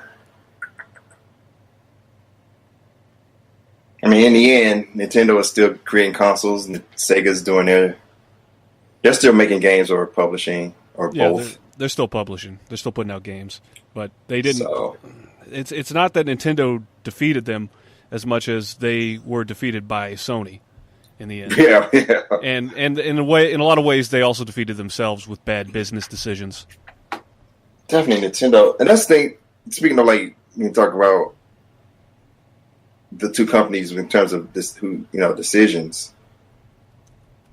I guess at the time when Nintendo stayed with the cartridge format, you didn't know what there wasn't an ability to save via a memory card, but Sony showed that the deal they had with Sony to make a CD-based system fell through, and Nintendo backed out of it. That was a whole big the waves that were created by that. They couldn't see what was coming and what would eventually affect other companies too. Yeah. One little bit about Sega that we hadn't mentioned is Sega taught Senshiro. Do you remember him? Yeah, sort of. Over the top martial arts mascot. Oh, that dude. Yeah. Commercials where he fucking turned a missile from the building and rode it into outer space. Yeah. That's how they killed off the character. But then you see what looks like a comet flying back to Earth, and they're like, oh, he lives. Yeah. Yeah, great commercials. He carried that giant controller with him in practice by punching the buttons. Yeah. That was a cool mascot. Yeah, that was a good way to follow up Sonic, and before Sonic, they had Alex Kidd, which really wasn't shit. I mean, Nintendo pretty much stuck with Mario, but Sega had to keep on trying different things because nothing really stuck for long enough. What does Sega have outside of, in terms of like other characters? Like Nintendo got a shit ton of them. What does Sega? That's the thing. Nintendo continues to crush it with the first-party IPs, but Sega, PlayStation, Xbox. What does Sony have? Crash. Okay, that pretty much died after a while. Well, they did, but I think somebody else owned them. There was supposed to be Naughty Dog did the first Naughty game, Dog. And then their game got licensed to. I mean, I think Crash got, because whoever's doing Crash Team Racing now is a whole different company. Is it Universal? I think Universal owns them. I think they own Spiral. Yeah, Spiral was another too. good candidate. But They tried to do Croc. At some point, I guess they got said, "Fuck this match." When they had the face for Sony, the face for mascot, whatever that thing was it Polygon Man or some shit? Yeah, PlayStation had that face in the beginning. That didn't really last. They were going to use Sophia from Toshinden as a mascot too, and that it was a mascot war back in the early '90s because I guess they needed something to have a recognizable, character for their brand. But now, yeah, I'm glad you said mascot war because the mascot's not really that big of a thing anymore. Mm-mm. I mean, they set that bar back in the '90s. But it's really a '90s phenomenon. Yeah, Mario's still around because he's so powerful, he's so recognizable, but they don't really need him. Nintendo doesn't really need him now. He's not hurting them, but the '90s are over. What did you think about when they redesigned Sonic when they came out with the Sonic Adventure series? it reminds me of Godzilla, how every movie Godzilla looks different, but it had the same look to him, just different. What you call it? Aesthetic, I guess. He still maintained his base look, but he always, each movie he looked, you can tell it was a different Godzilla. So it always had a different upgrade to how he looked, but he still had a same. You still recognize him as Godzilla. I see Sonic that way. So I never had a huge problem with him. Except I think he gain. I don't know how many fingers did he have. Did he always have 5 fingers or 4? Because each cartridge would be. I'm not sure. He would put like 2 fingers up, or by Sonic 3, I think he had 3 fingers up. Mm-hmm. I don't think the rest of the Sonic though. Yeah, the way he looks now, when it comes to this Sonic movie coming out. Okay, when it comes to this Sonic movie that's coming out. Oh God! No, don't do that. We want to talk about the evolution of Sonic in general. So, of course, the original Sonic kind of a chibi design with the black beady eyes. Then they gave him green eyes and gave him taller legs. And then there was that game where they gave him the handkerchief and Knuckles was like 6 feet tall. With his, like, he was ripped. What they did to Knuckles is blasphemy. Because that's one of my favorite characters. And the way they made him look, I can't stand it. That bugs the shit out of me for some reason. I can't stand the way they make Knuckles look now. Yeah. But that movie, yeah. I'm not really that bugged by it, but I mean, just in general, because I'm not really into them trying to take something like Sonic and make it into a movie in the first place. And just seeing with the way that the character looks, I'm especially less thrilled. Not that I was ever thrilled in the first place. I don't know if it's just the CG thing. Now, the way Pokemon movie is doing it, I actually like. Yeah. Because they still look like. But I remember if you watch Who Framed Roger Rabbit, you watch a lot of those older movies where if they interacted with a cartoon, they kept it looking the same. It people got it. It's like now they want things to look so realistic. I don't know. I think they could have do the way they did it back in the day, where I guess they want to use CGI instead of hand drawn art. But They just keep thinking that revamping the character is going to be a good idea. Oh, let's make him look more like a hedgehog. Why? Why make him look more like a hedgehog? I personally just think the writing's going to suck and it's not going to be a good movie regardless of how he looks. But yeah, I don't know how you make a movie out of. I mean, if you look at the cutscenes in the Sonic games, well, like Sonic Adventure, for example, I think you can just do like a fully animated, or even like the cartoon Sonic cartoon series. But or not do it at all. They really don't need that. Nothing would have changed had they not decided to make a Sonic movie. And who was asking for it? Who asks for any movie these days? Like I can apply that to a lot of stuff. I generally didn't like when they started to move Sonic toward interacting with the real world. That always bugged me too. Like, even when they did it in the cartoons, or in the games, well, Sonic Adventure, when you interacted with like humans, and the cartoon series, I think, did the same thing. I always thought that was jarring to me. I don't know. I never cared for it. Yeah, I didn't either.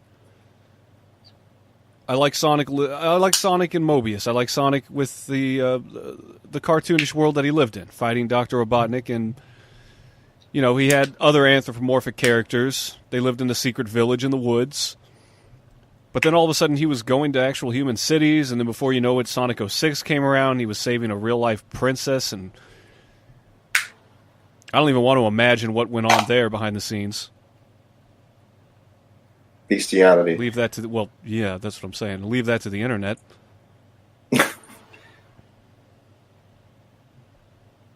That's funny, like, well, I don't know. Well, there's still some people who don't. But it used to always be weird to see an animal is more accepted to get with a white chick than a black dude get with a white chick. I thought that was weird. We're all to assume that Sonic is white. I assumed he was blue. Right. But, I mean, honestly, I always thought Sonic, if he was a person, more likely to be black. I mean, I thought it would be Japanese. If we're going by stereotypes. I would think he would be more Japanese. Because he's created by Japanese, I guess. Well, that would make sense. Damn it. Yeah. I always just thought he was like a combination of, what was cool in the 90s. Just like an amalgamation of all of that.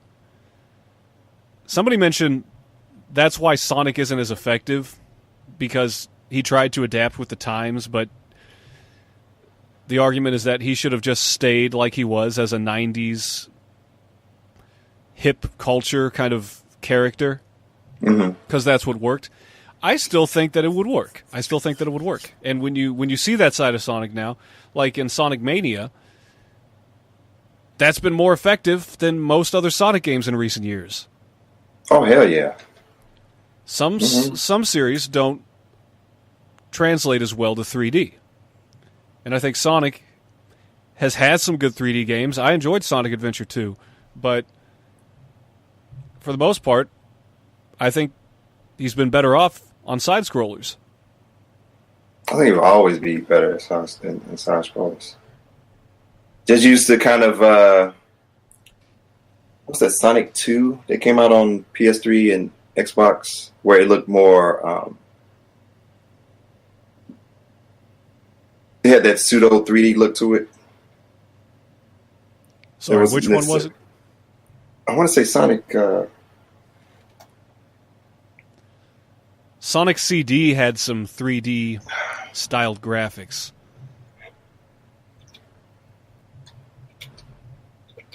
I don't think it was a remake. It was what the fuck?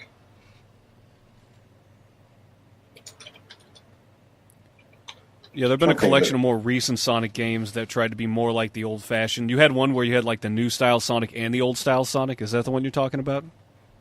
No, not like Sonic Generation. What? Yeah, Did they say graphic style? Shit. Not Sonic Mania, Sonic Forza, Sonic. It's side scrolling, but it has a 3D. Has a. I'm trying to think of a game that looks like that. Well, you know how Donkey Kong Country looks. Mm-hmm. But it's no. Yeah, I'm not. It's got a more modern 3D side-scrolling thing going on. It's not pixelated or anything, but it looks.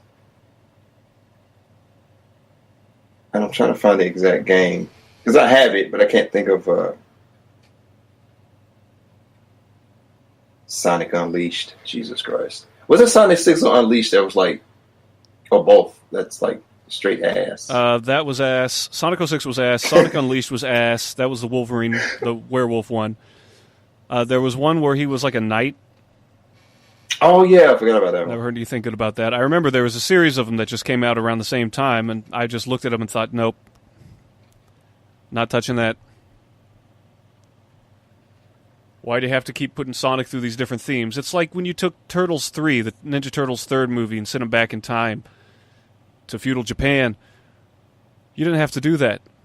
It's like you're forcing something, a character that works, and trying to put them in different scenarios. And I would just think that people would have the sense to know this isn't going to work. That's what I hated about the old He-Man movie, where they sent them into modern times instead of him being in the. If it was like more like a Conan the Barbarian type of movie, that would have been cool. But they didn't do that. They put him in a city with actual, modern. It was so stupid. Mm-hmm. But I think Mark Twain started that. Oh, really? Yeah, you remember that movie Black Knight with Martin Lawrence? Yep. Yeah, that's a remake of an old Mark Twain book. I believe it was called A Yankee in King Arthur's Court. Oh, I didn't know that. Yeah, it was where an 1800s American accidentally goes back into medieval times.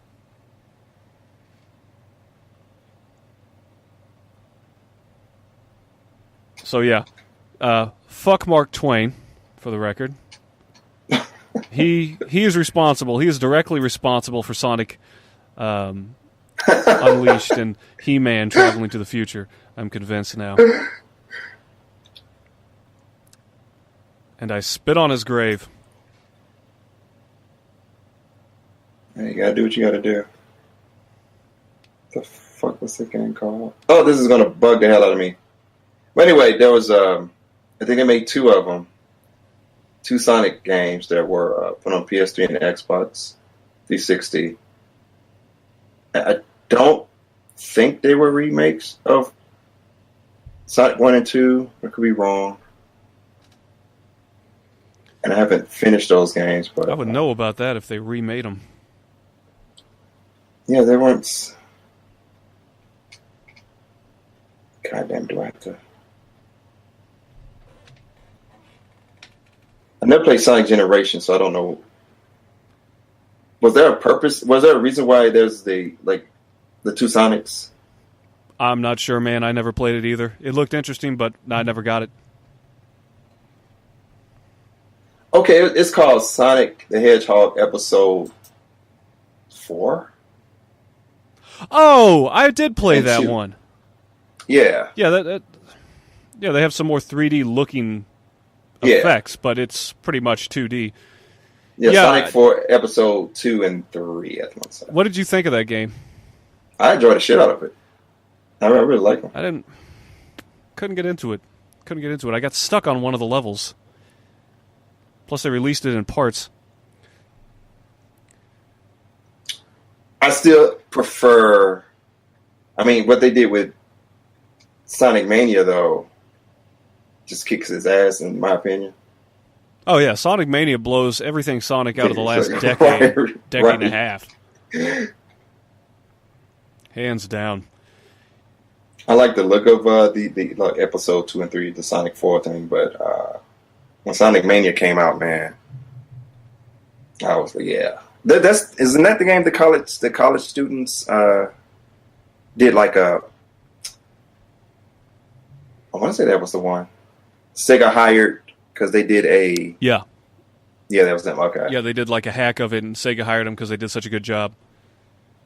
There's another thing I like about Sega is they for some reason, like I said with the Game Shark that you were able to use and play import games, they just seem to be cool with a lot of that stuff. Yeah, way much more than Sega or Nintendo, who puts out cease and desist orders all the time. Yeah, and for a while wouldn't even let people upload videos of playing their own games or hacks. Yeah, Nintendo, they're real curmudgeons. They're real party poopers. Not that they don't have the right to enforce those rights. Right. But it's just uncool. It's just uncool, which I think in the end was Sega's best advantage. Mm-hmm. I mean, one of their strongest suits, of course, was just their persona, their personality. They're also ahead of their time with a few other things, such as an online support, which included, and also the Sega Channel, and they had wireless controllers. Yep. If I remember, they were the first console to put out wireless controllers on the Genesis. Now, it wasn't very well known, and it didn't really take off, but the fact remains that they started it.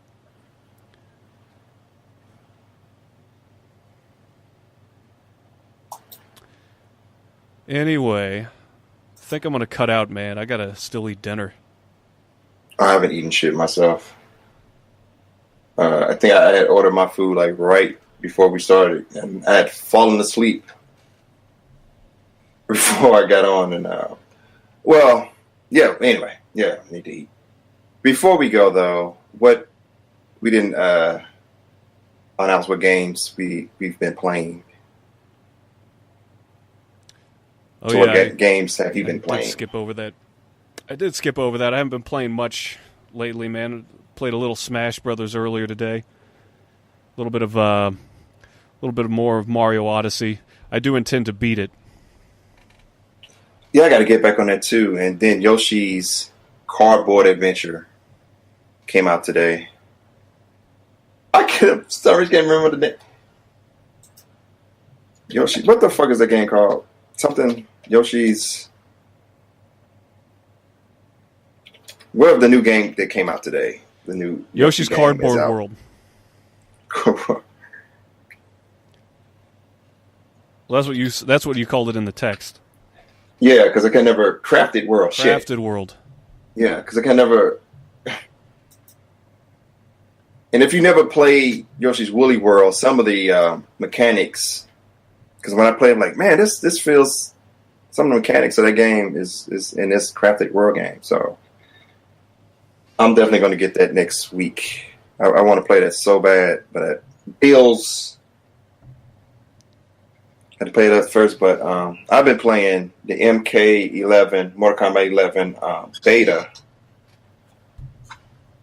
The game releases in April, I think 20th, 23rd, somewhere in there. So, I'm enjoying the hell out of that. So that's pretty much what I've been playing this week. a new game called Sekiro. Shadows Die Twice. I think is the name of it. It's like from the creators of Dark Souls, From Software. Very good game. Yeah, I definitely trust anything that came from the Dark Souls developers. And Devil May Cry. And Devil May Cry 5. I hope to God they make a Tagi again. That's one of my all-time favorite action adventure games that came out on Xbox. They had destructible environments. You played as a sort of like a part 2. You had several different characters. The first one, Myth of the Demons, was Raiko was born in the clan executioner. Anyway, From Software created that game on the Xbox. I'm sorry, ages ago. I think Sega published it. Yeah, Sega published it, and From Software were the developers. And that's a very good game. I would love for them to make a new game of that. But anyway, you seem to like the series. You seem to gravitate towards the series that tend to get shelved. I tend to go to a series that's a good game, and then nobody else but me likes it. Right. I'm not saying whether or not the games are good. I'm just saying that a lot of the series you like tend to get shelved. Sucks, man. And I get nobody takes change. Everything's right now is either a first person shooter or it's got like 2 or 3 genres that people stick to. BR games. I mean, if you look at what the indies do, and again, you get a few games from Capcom that's different, or from Software that's something different. It's the indies. For the most, that's really where the unique stuff's coming from now. Yeah, so these AAA companies are sticking to what's making the money. It's mostly first-person shooters. You got Apex Legends that came out not too long ago. You had they got the Fortnite stuff, which is a BR game, PlayerUnknown Battlegrounds, it's Call of Duty. Then they just released the Battlefield 5 BR. So thank goodness for the indies, and you got From Software that tends to, keep making good quality games. And Nintendo, thankfully, still around too. So there's that. Yeah, Nintendo's still around, and they're still making unique games. But this is the first time you're really seen in a long time another outlet where you're getting just as strong, unique titles coming out. Mm-hmm. Yeah. Well, then I guess that's it. So, This is Zuve saying, God bless the Indies. Phantom Outlaw saying, I have no outro.